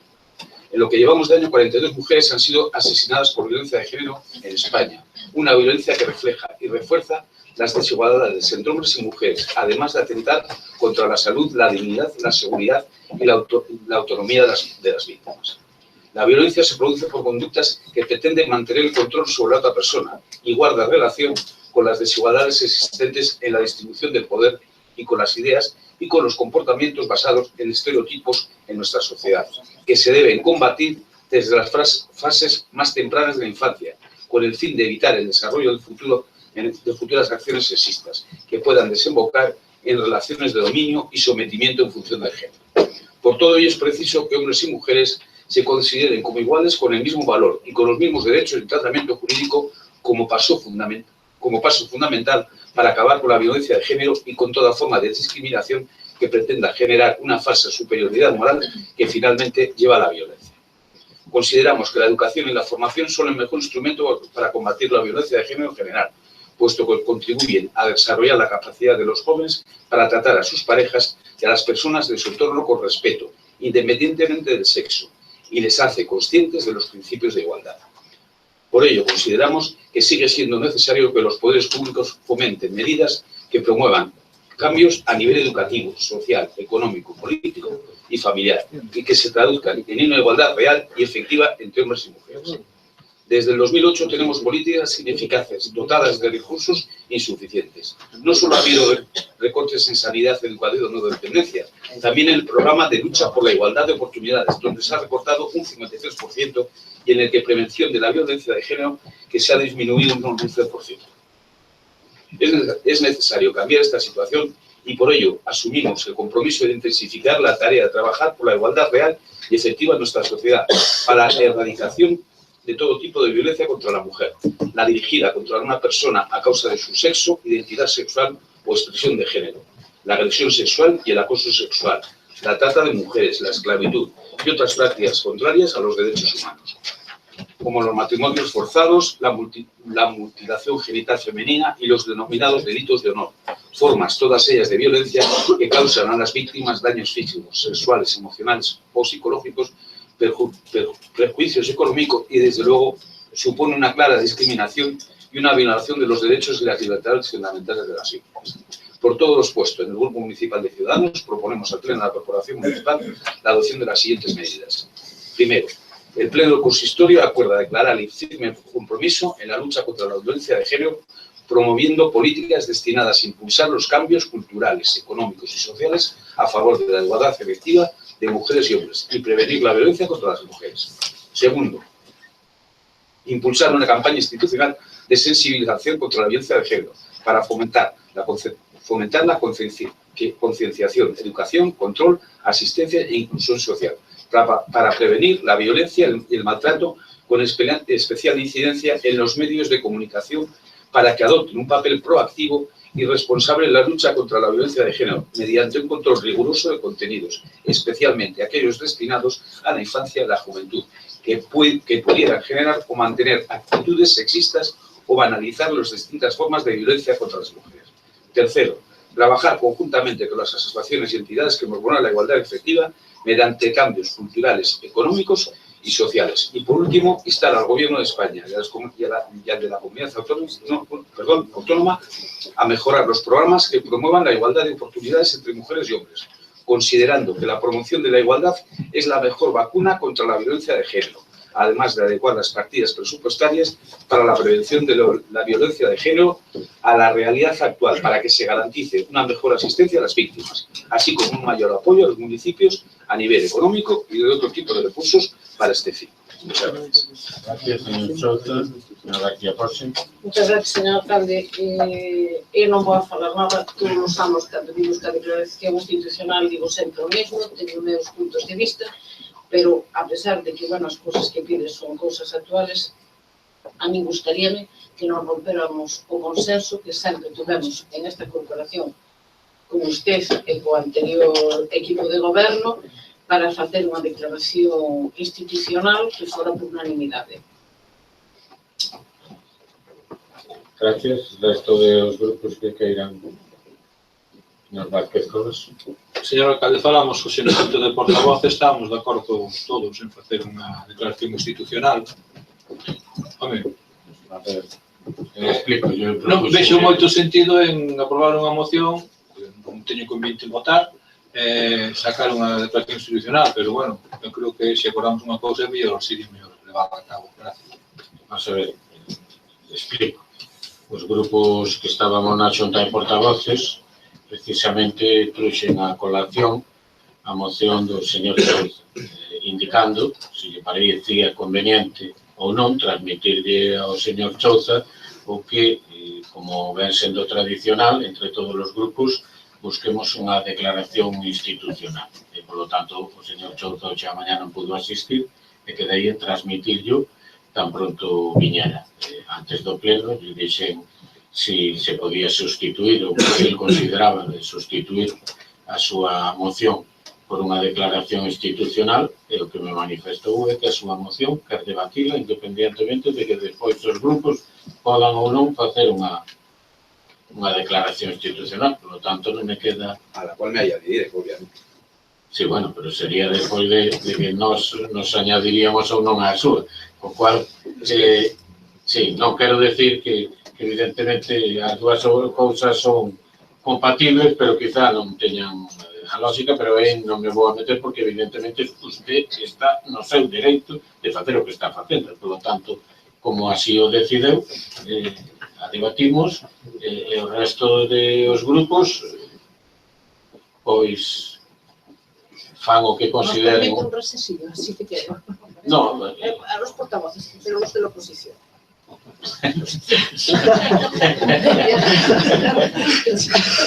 Vamos a ver, eu creo que o voto ni quen lle vai a decir que non, pero tampouco lle ten por que decir que sí, ou lle di que sí, ou decir, teñen absolutamente todas as posturas. O que, de todas formas, a miña obligación é depois xuntar aos grupos para buscar esa declaración institucional na que estemos englobados todos, vale? Señora...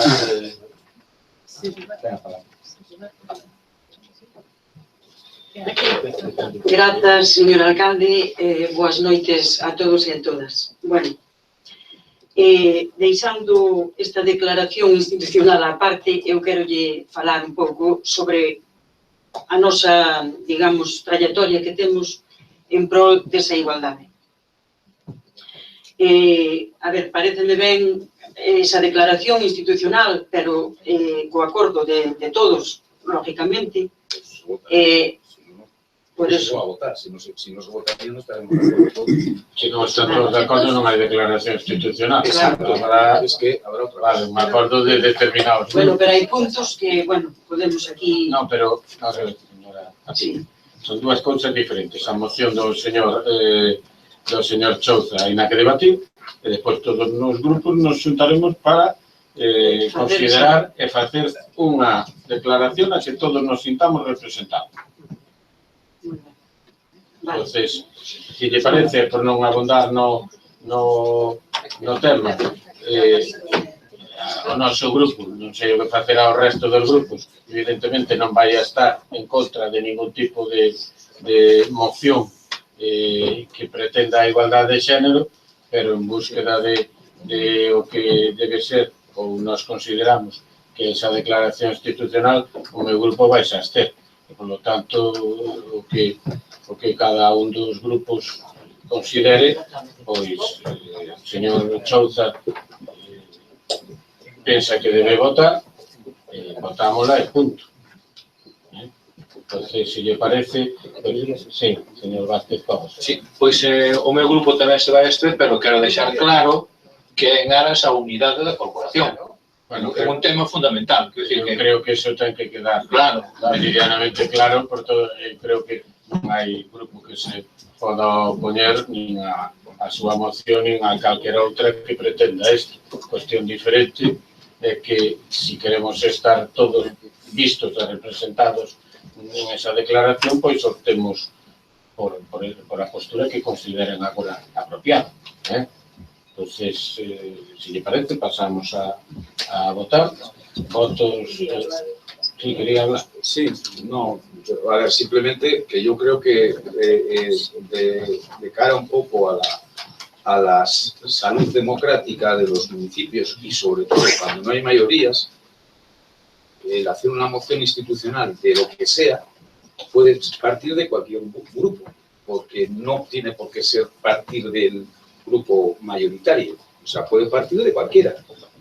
Se pueden añadir las cosas que se quieran y se pueden retirar las cosas que puedan consensuar. Es decir, lo que ocurre es que parece que presentou unha moción, e máis, eu cando reunín no meu despacho dixenlle, a mí non me importa resaltar que a declaración institucional, en este caso, se debe a iniciativa do seu grupo de unha moción que se transforma en declaración. É dicir, non lle quero sacar méritos a ninguén a hora de presentar iniciativa.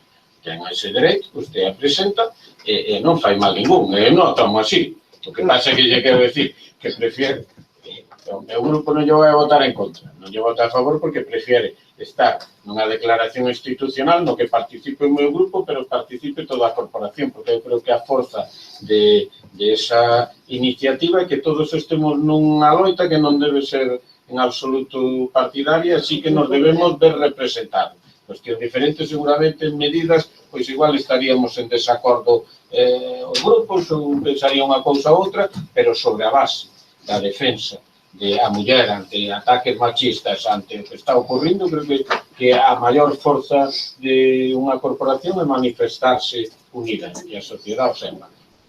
Por lo tanto, se lle parece, pasamos a votar a moción. Votos a favor da mesma, votos en contra, abstencións. Pois a moción do señor Chouza queda aprobada con o seu voto. Emplazarei a todos os grupos a través da señora concelleira a que busquen o texto e as súas sugerencias para facer tamén outra declaración na que estén todos os grupos. O punto seguinte, unha proposición da señora García Poza en relación cas queixas sobre puntos de luz e a recollida do lixo. Ten a palabra. Moitas gracias, señor alcalde. Bueno, esta moción non é tanto debatir, sino como buscar as causas e as respostas a moitos veciños que están dando queixas pola rúa. Se queixan nas parroquias, se queixan en Ribeira, síguense queixando de que non hai limpeza suficiente, e máis, estes días que o Toño comento e todo eso, as follas voaban por toda a Ribeira e as calles, cando nunca tampouco se veu, parecía que normalmente había xente barrendo ou limpando. E o mismo pasa cos puntos de luz. A verdade é que, como concelleira, así meu compañeiro e outros compañeros que non están aquí no Concello, nos vemos superados porque ao final non sabes que responder. Un non pode dicir continuamente, non, están con probas, non, e que falla non sei que, non, que falla. Hoxe dáballe ao delegado queixas dunhas calles en Palmeira, no Paseo de Coroso están cantidad de veces as luces pola noite apagadas, non se sabe nin por qué. Bueno, en moitos sitios, outros se queixan que quitaron os puntos de luz e que non foron respostos. Entón, o que eu, abusando un pouco do reglamento que temos aprobado neste Concello, é que o delegado, como el queira, con quen queira, nos explique aos portavoces ou a corporación cal é o problema real que existe tanto co do liso como co das luces, para que nós, se algún veciño nos volve a preguntar, podamos darlle unha resposta. Eu, por exemplo, teño respostas se me preguntan por os malos olores, señor alcalde. Pois quero ter o mismo para as luces e para o liso. Nada máis. Gracias, señora García Costo. El resto dos grupos. Sí, señor Pilas. Bueno, nós estamos totalmente de acordo coa exposición da falta de limpeza na cidade de Ribeira e tamén as protestas por alumbrado. Gracias, señor Parada. Ben, gracias. Nós tamén xa repito que dixen antes, non? Pois hai que vigilar, mirar que é o que está roto, que é o que falta. E, repito, hai unha borea de veces sobre os puntos de luz, sobre a recollida do lixo, as queixas son constantes. Pois que se revise eso. Entón, tamén vamos a apoiar a moción da señora José. Gracias, señor Pérez Outeira. Boas noites a todos, pois moi ben, moitas gracias por botar unha man tamén no tema da limpeza e do alumbrado público. Señora Rosa, por a miña parte non hai problema. Se usted acepta, eu convoco unha reunión co responsable do lixo e ao mesmo tempo co responsable do alumbrado, como falarei con usted, falarei tamén, estaremos todos os portavoces para que nos expliquen a todos, incluído a mí tamén, por que se están fallando neste tema. No, se usted acepta, pues, vale, señor alcalde, quedamos eso. Muchas gracias. Pues entonces pasamos a votación, o compromiso de... Estaría bien que nos avisaran tamén.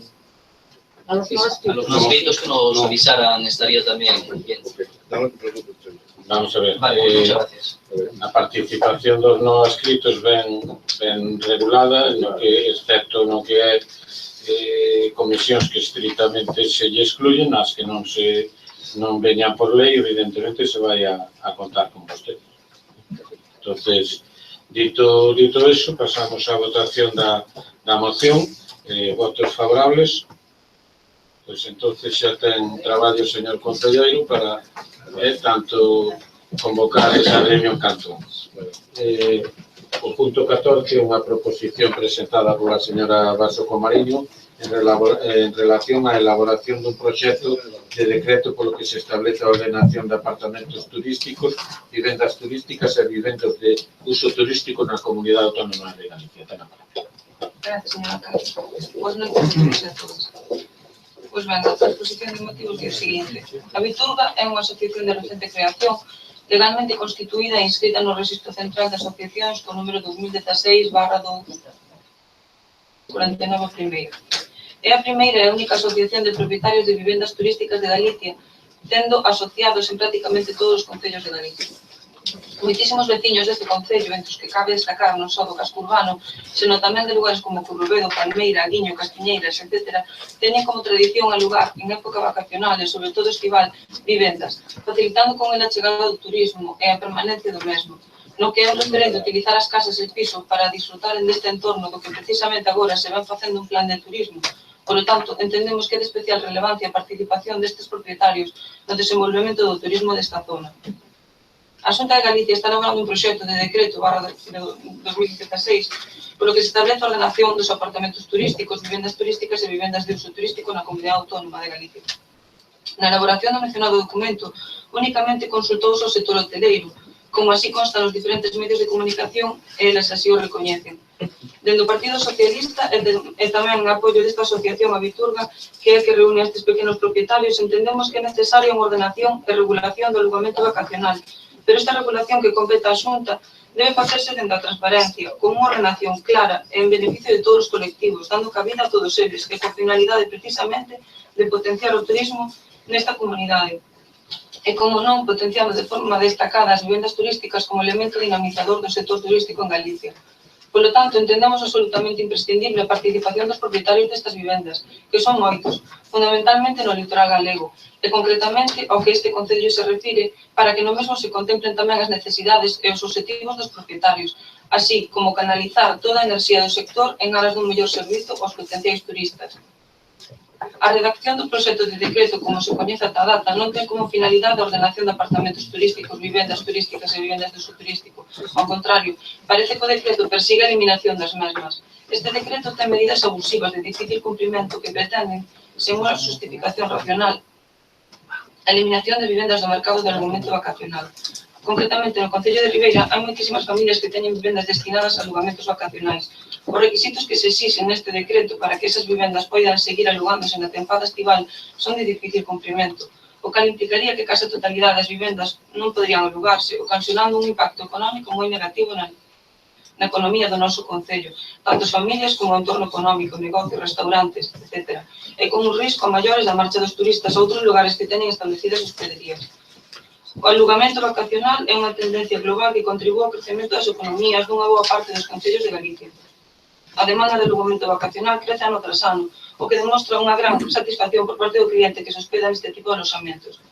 Dende o Partido Socialista de Ribeira, tamén en apoio da Asociación a Viturga, queremos que se regule o alugamento vacacional con un decreto claro, transparente, con unhas existencias mínimas que na elaboración do mesmo haxa unha representación dos propietarios e, sobre todo, que o decreto teña como finalidade potenciar as vivendas turísticas e non eliminalas como parece que se pretende. Por todo ello, solicitamos ao Pleno da Corporación a adopción dos seguintes acordos. Primeiro, instar ao Goberno da Xunta de Galicia a retirada do proxecto de decreto /16 polo que establece a ordenación de apartamentos turísticos, vivendas turísticas e vivendas de uso turístico na Comunidade Autónoma de Galicia. E segundo, instar ao Goberno da Xunta de Galicia a elaborar un decreto no que participe na súa redacción para regular a ordenación de apartamentos turísticos, vivendas turísticas e vivendas de uso turístico cuns requisitos mínimos que teña como finalidade potenciar as vivendas turísticas e non eliminales. Na elaboración do mesmo que participe unha representación dos propietarios das vivendas, así como os concellos. Moitas gracias. Gracias, grupos que se interven, señora García. Ahora, IPDR apoia esta proposta. Señor Parada. Sí, nós tamén vamos a apoiar esta proposta porque creemos que toda a regulación e todo tipo de regulación neste sector é importantísimo, sobre todo sabendo que a presión do sector hosteleiro está sempre encima e sabemos tamén que en Europa existe, isto é moi corriente, está moi ben regulado e ten uns efectos turísticos enormes. Entón, vamos a votar. Moitas gracias, señora García. Tenga. Moitas gracias, señor alcalde. O Estado, no ano 2013, modificou a Lei de Arrendamentos Urbanos obrigando as comunidades autónomas a que exercesen a súa competencia exclusiva para a regulación de vivendas de alugueiro de uso turístico. A Comunidade Autónoma de Galicia participou xunto co resto das outras comunidades autónomas na elaboración dunhas bases homoxéneas sobre as que ordenar a materia e tramitou durante o último ano un borrador de decreto regulador de materia de apartamentos turísticos, vivendas turísticas e vivendas de uso turístico. Logo da modificación da Lei de Turismo, que foi en xaneiro do ano 2015, para dar cabida a este tipo de aloxamento. Este decreto regula a nova figura de as vivendas de uso turístico. Unha vez que o texto de decreto foi sometido a información pública de cantas persoas quixeron alegar, así como remitido ás entidades máis representativas do sector, tanto do alugueiro de apartamentos como do sector hoteleiro, e tamén sometido ao Consello de Turismo de Galicia, con representantes da Administración Autonómica, corporacións locais, Moitos alcaldes asistiron, tamén o noso alcalde de Ribeira, universidades, sector turístico, consumidores e usuarios e sindicatos, e unha vez recibidas e incorporadas as alegacións e suxestións, o texto finalmente encontrase na fase final para o seu debate e posterior aprobación. As únicas obxectivo claro deste decreto era ofrecer un marco de seguridade xurídica a este tipo de aluguer, tanto para os particulares como para todo o sector turístico. Cataluña, Madrid, Aragón, Canarias e Andalucía xa aprobaron decretos reguladores de acordo cos criterios acordados entre todas as comunidades autónomas e outras comunidades autónomas están tramitando os seus proxectos de decreto. Tanto dende o sector de aluguer de vivendas de uso turístico como dende o sector hoteleiro, administracións públicas, consumidores e usuarios e expertos veñen demandando dende hai moito tempo, como ben saben, unha regulación nesta materia. O decreto de vivendas de uso turístico foi tramitado de acordo co procedimento legalmente establecido, que incluye dar audiencia e participación a todos os interesados, así como se fixo coas asociacións que existían dos propietarios deste tipo de vivendas en defensa dos seus intereses. A asociación Abiturga, da que está vostede a falar, constituíuse recentemente e por iso non participou no proceso, porque non existía nese momento, pero sí participaron todas as outras asociacións. Participaron tamén representantes da Asociación de Consumidores e Usuarios e o sector do aloxamento turístico a través do clúster do turismo, e o texto publicouse para o xeral coñecemento de calquera interesado ou interesada e participaron tamén particulares presentando todas as súas alegacións. O proxecto de decreto tamén foi sometido ao Consello de Turismo de Galicia e enviouse para o seu estudio en detalle aos grupos de traballo nos que se incorporaron todas as modificacións, polo que participaron novamente o sector turístico, consumidores e usuarios, a administración autonómica, a administración local a través de alcaldes, en representación da FEGAP, as universidades e todos os sindicatos. Polo tanto, señora Basoco, a min constame que esta é unha iniciativa presentada polo Grupo Socialista en cadea en moitísimos concellos de Galicia, pero vostede tamén comprenderá que o proxecto de decreto foi estudiado, correxido varias veces, revisado polo profesionais do sector, por técnicos da administración, xuristas, personal especializado en distintos ámbitos. Foi sometido a xuicio de particulares interesados e concluíuse claramente que a redacción era sinxela e clara, precisamente para conseguir o objetivo que se pretendía con ese decreto. E non se pode, cada vez que se crea unha asociación nova, paralizar decretos para que esa asociación si dé a súa opinión. Mais nada, moitas gracias. Gracias, señora Basoco, ten a palabra. Sí, máis nada, señora alcalde, decir que, bueno, esta asociación, en que se senta reciente creación, representa aos propietarios de vivendas turísticas de Galicia, non só de nin dos municipios. O certo é, señor alcalde, que con estas medidas tan restrictivas que se especifican no propio decreto, resultaría inviable para as persoas que teñen unha vivenda, unha segunda vivenda, que queiran alquilar, máis o problema que se daría no noso concello, que a vista está da pouca hotelería que temos, é que isto, dende logo, repercutiría negativamente no noso concello. E máis nada, nos vamos a apoiar. Vamos a ver, eu explicolle un pouco porque eu tiño participado en algunha, precisamente, das reunións que con alcaldes hubo, podo dar fe do que di a señora García, que se convocou absolutamente a todos os sectores, incluídos os propietarios de vivendas turísticas. Todo eso, claro, esta é unha asociación que se constituye no 2016, polo tanto, non pudo participar en algo que xa viña con todos os trámites de exposición pública porque non existía, do mesmo xeito que si se van creando e se van alongando, pero explicou moi facilmente. É dicir, efectivamente, aquí hai moita xente do noso concello que alquila viviendas. Vale.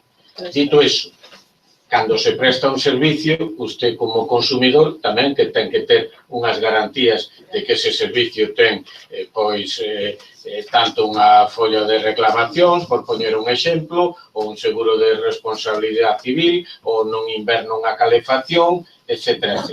Pero que, ademais, eso só, digamos, se lle exixe un rexistro a que en al menos 2 veces ao ano alquile por menos, me parece que era, de 30 días. Porque esa é a única diferencia con todas as autonomías que xa teñen regulado isto, se son 20, 25 días, que é o que se exige. Que quer decir eso?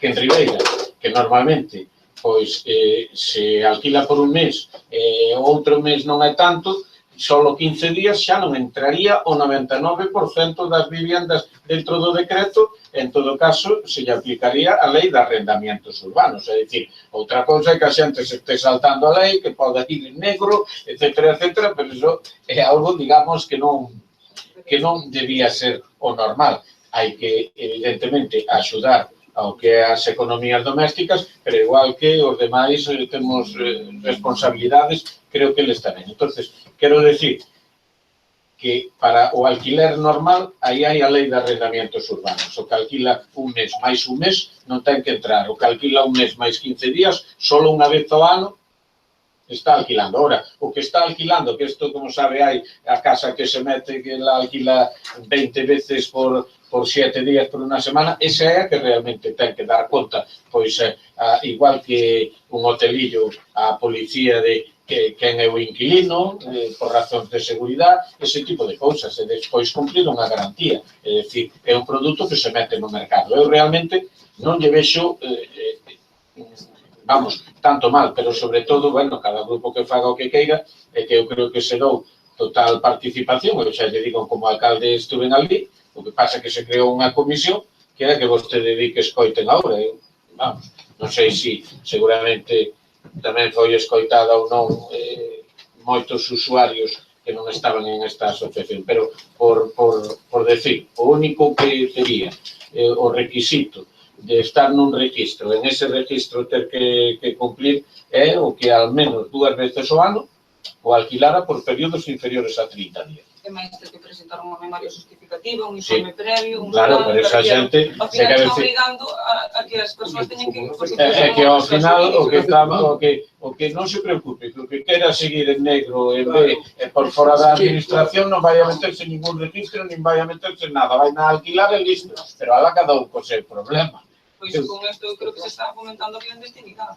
No, o que porque se ao está... final son requisitos de difícil cumprimento que non todo o mundo vai poder... No, o que se está servindo, entendo eu, ao consumidor, e sobre todo intentando, cando menos, pois que o que alquila, xa lle digo, o que aquí alquila mes e mes, non ten problema. O que alquila mes e 15 días, non ten problema. O resto está metendo xente aí que por razóns de seguridade se debe saber, e ademais xente que son consumidores. Eu creo que teñen os dereitos, o sea, se meten nunha casa, pasan no inverno, como ahora, a menos 1 grado pola noite, vanse dali e non lle poden reclamar a ninguén, ala cada un como vexa, non? Pero bueno, eu creo que son cousas que evidentemente ao cabo dos anos hai que ir mellorándoas, e claro, aí hai unhas economías que ao final o que abusa, e o que quera seguir abusando vai a abusar, non lle vai a decir a ninguén que alquila a casa.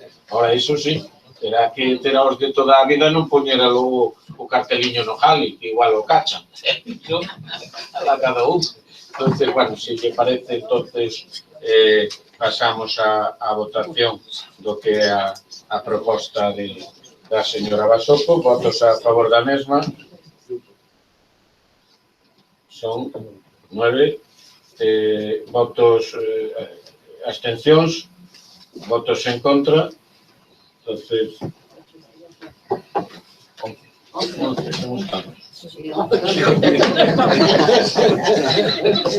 Non hai costumbre.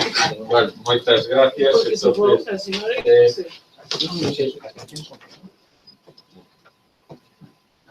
En contra.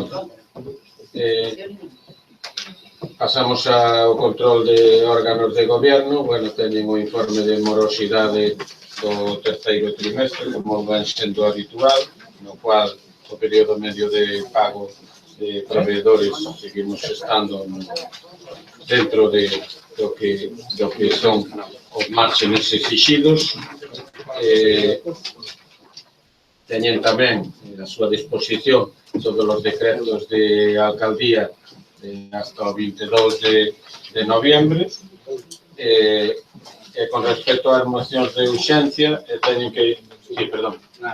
Simplemente, que ya lo reiteré en algún pleno, lo del tema de los decretos, ¿sería tan difícil o colgarlos en la web o o darnos una copia. Yo sé que están a nuestra disposición, pero es que, que son 100 al mes, no son 100, ¿no? Son 100 al mes, no. Son más. 50, más de 100. ¿Cómo 100 al día? No, ¿cómo hace 100 al día? Hombre, vaya libro de decretos y mire qué número vamos. Sí, sí. Claro. No he dicho nada.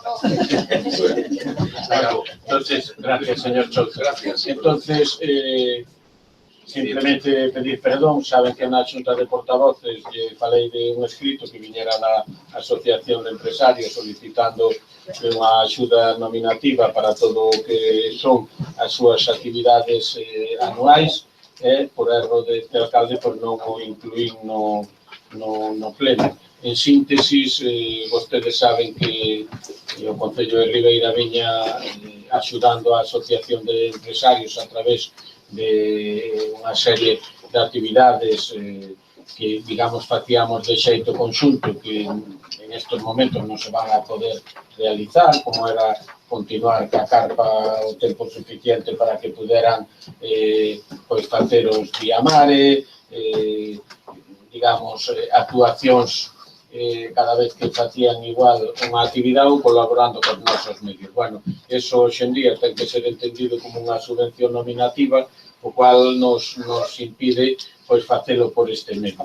Entonces, por outra parte, o que é a campaña de Nadal que a viñan facendo ca Federación, ao non estar integrada o que é a asociación na Federación, pois queren facer tamén unha campaña de apoio ao comercio na época do Nadal propia na que solicitan o que é a axuda do Concello. Entonces, digamos que o que solicitarían ao longo de todo o ano pois é na campaña de Nadal que veñen facendo para fidelizar clientes, campañas como as que fan en San Valentín, en Troido, Día do Pai, Día da Nai, as cartelerías, rifas, todo eso que veñen facendo, a feira de inverno, a Semana da Moda de Ribeira, promoción e animación da hostelería e campaña de publicidade. En total, eu non sumei as cuantías, pero se acercan aos 20-21 mil euros, o que estas actuacións, eles teñen moitas outras,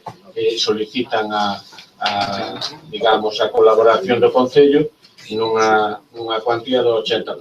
A partir de aí, pois, este pleno ten, digamos, solucións abondo. É dicir, ahora van a vir os presupuestos, hai o que é a campaña do Nadal, que é inaplazable en todo caso, que sepan se o Concello vai a colaborar ou non, ou ben simplemente que nos parezca ben, en presupuestos que se poña a cantidad que se estime, pero, bueno, en síntesis é iso. Entonces, eu sinto que por erro meu non hubiéramos metido, tal como lle dixen na Xunta de Portavoces, que xa todos tiñan conocimiento deste escrito, e a partir de aí, pois, se se quer debatir, primeiro temos que votar a urgencia e despois posicionarse todos os grupos. Entonces, para o mesmo, solicito os grupos que estén a favor da urxencia, pois que digan o seu sí, neste caso, hai maioría para que se poda debatir e a partir de agora posicionense os grupos como consideren e intentar chegar a un acordo. Señora García. Moitas gracias. IPDR, por a premura do tempo e porque non hai outras posibilidades, vai apoiar a subvención, a axuda ou a participación da campaña do Nadal. E o resto creo que debe ir en presupuestos para ter máis transparencia, que sempre estamos pedindo, e para ver as necesidades e tamén incluso cal é o que aporta a Asociación de Empresarios para facer todas estas actividades. Gracias, señor Chouta. Sí, vamos a ver. Coincido parcialmente con lo que acaba de decir Rosa, es decir, dada la premura tampoco no es cuestión ahora de que si ellos han hecho una planificación, que no cuente con ese dinero, pero yo lo dije desde el principio, hay que empezar a hacer una manera, o no hacer, sino hay que intentar cambiar determinados comportamientos políticos y, sobre todo, en el capítulo de subvenciones. Yo para los presupuestos valoraré o no valoraré el aprobar estas subvenciones. Bueno, de momento, por supuesto, ahora sí lo voy a aprobar porque por unanimidad. Algún grupo máis, señor Vázquez Con? Gracias, señor alcalde. Bueno, o noso grupo como saben, sempre vimos defendendo o comercio local, estamos a favor de apoiar o comercio local e imos apoiar esta axuda para a campaña de Nadal. Pero, como dixo a señora Rosa, estou totalmente de acordo con ela, cando cheguen os orzamentos será o momento de tratar todas as outras axudas. Gracias, señor alcalde. Aí simplemente unha cuestión. O que solicitan, entendo isto, non sei o que pensan vostedes. Vamos a ver.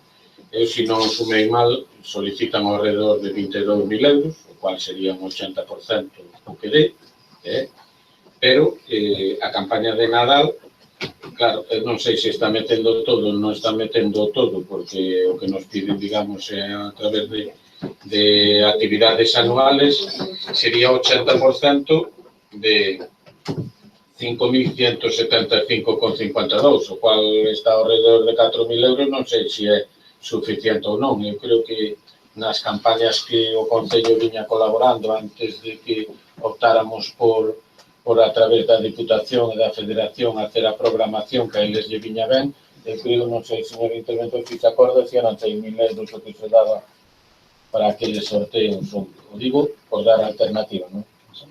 Mais ou menos por aí era. Digo eu, que non sei se que axuda, é dicir, eu non vou a someter a votación algo que se vayan a quedar sin a axuda ou a programación, se quero levarlle todo en conxunto. Como vostedes, todos os grupos que falaron solo da navideña, teríamos que concretar o que sería a axuda navideña. Se lle parece 5.000 euros, entonces se lle pode... No, lo digo porque que no escrito non vai así.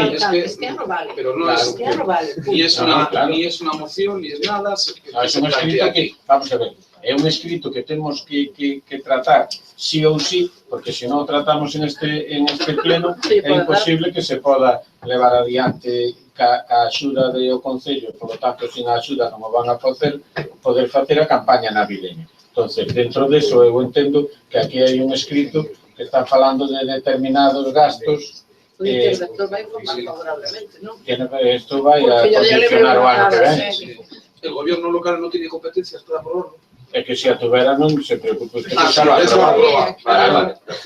É dicir, a opinión de... Si no, yo digo, si fuera una acción de gobierno. A culpa se mía porque claro, non, eu son moi sincero, se fuera unha acción de goberno, eu sabe que eu consultaría con ustedes, como fago cuestións importantes, pero entendo que eu teño que meter en presupuestos, non o metín, e, polo tanto, non teño esa atribución, teño que traer en pleno, igual que da outra forma, o traería ao pleno a hora de aprobar os presupuestos. Pero se a mí me pide a miña opinión, creo que é un sector productivo importante, co cual o Concello, pois, a miña opinión particular é que se debe mollar e apoiar. Ahora, eu comprendo as súas... Non imos a ser Mr. Scrooge, que non lle saca a Navidad para pases. Ahora que outra pregunta.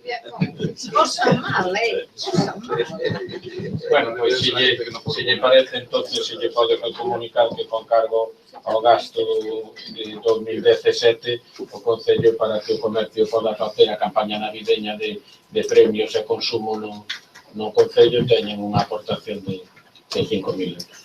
Entonces, rogo se preguntas, sempre me queda seguramente algunha atrás, porque non sei como que se amañen as beiras rúas que vai alá pola subestación de Fenosa, están limpas. A señora García Pose ten puntería, porque eu creo que a estaba redactando e debían estar limpando, porque teñen as orillas largas. Ou tamén pode ser.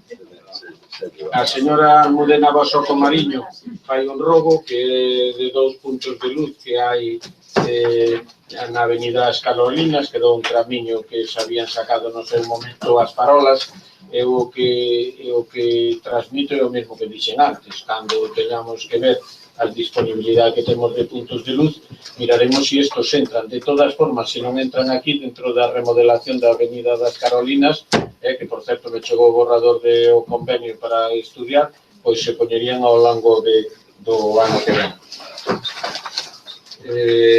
A señora María José Brión, que se realicen os servicios de mantenimiento e señalización dunhas rúas que realmente están bastante mal, que son as que van de Remedios a San Roque. Bueno, ali sabes que se sirven tanto para entrar para salir cando van pola outra parte, pola parte, digamos, de arriba. Eso vai a ser imposible, entendo eu, non dar o doble tránsito. É raro que se crucen tamén, con poucos veciños que hai, pero quero decir que si limitamos entrar ou salir cara, digamos, hacia arriba, hacia Xarás, pois ya estamos causando un perjuicio. Entón, intentaremos, vamos, mellorar a rúa. Perdón. Sí. Boas noites a todos e a todas. Eu non sei se usted estuvo por ali, señor alcalde, pero Moitas aquí non pode veces, chegar non. un camión de butano, non pode chegar unha ambulancia. Claro, pero Aquí, ali hai que ter un todoterreno e así. non pode chegar Pero porque está abandonado. non ten ancho desde abaixo. Outra cousa é o estado da vía que é mellorable, pero iso, o problema é que non teñen ancho ali as calles e os muros. Pero desde San Roque sí. Desde San Roque sí, que tamén teñen por abaixo, pero quero dicir que intentaremos mellorar. Vale, gracias. Ademais, así me comprometí con algún veciño tamén. O señor Pérez Barral,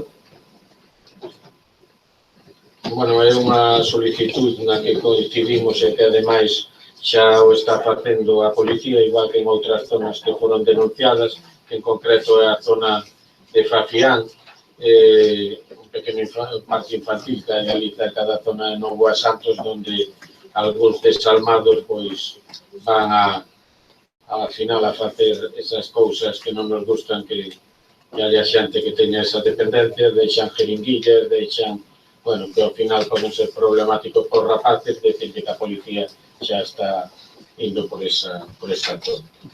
A señora San Pedro Laranga, que se preocupa pois por que se condicione adecuadamente, sea visitado con frecuencia para limpieza e acondicionamento a horta de Ocura de Palmeira. Que é o formal, que onde están as palomas, porque ali hai moito lixo. Hai moito lixo, incluso hai un colchón, me supoño que son os rapaces que van hasta ali, pero bueno, aparte de que está todo sucio, pois... Aquela zona, ahora que me fala dun colchón, en Palmeira debe ser históricamente zona que se dedica polo que me linda aquela fonte que foi restaurada. Pero bueno, entonces intentaremos mellorar. Ao longo da estrada de Rúa do Norte en Palmeira, pois tamén pide ou solicita o mismo que falábamos antes, de que estudiemos todos os asuntos da luz, pois hai un paso de cebra donde considera vostede que non está ben iluminado, e se mirará tamén. Solicita tamén, e miraremos de poñelo un espello na zona de Praia de Insuelo e Hotel Riazor, pero esta que a que vende a Bouciña, que vende... É a que entras pola carretera e vas dar a Riazor, vas a colles... Pero claro, pola panadería e seguir por ali. Sí. Xa no cruce un pouco que hai un pouquiño antes de... No cruce que vai iso, ese cruce que colle para Riazor e máis que colle para a Praia de Insuelo. Sí. Entón aí non hai visibilidade. Ahora que Non sei, ora Casa Ceras. están arreglando a calle. Bueno, eu ainda Non sei, o que da protección das aceras por ese lado, non sei como quedou. En todo caso, pois, o traballo do delegado que vaya que mire se é necesario, pois tampouco habería problema. Bueno, teño tamén outra súa, que é a mesma, que visite, temos todas entonces contestadas. Se non teñen ninguna por aí, creo que non. Levantamos la sesión, gracias a todos.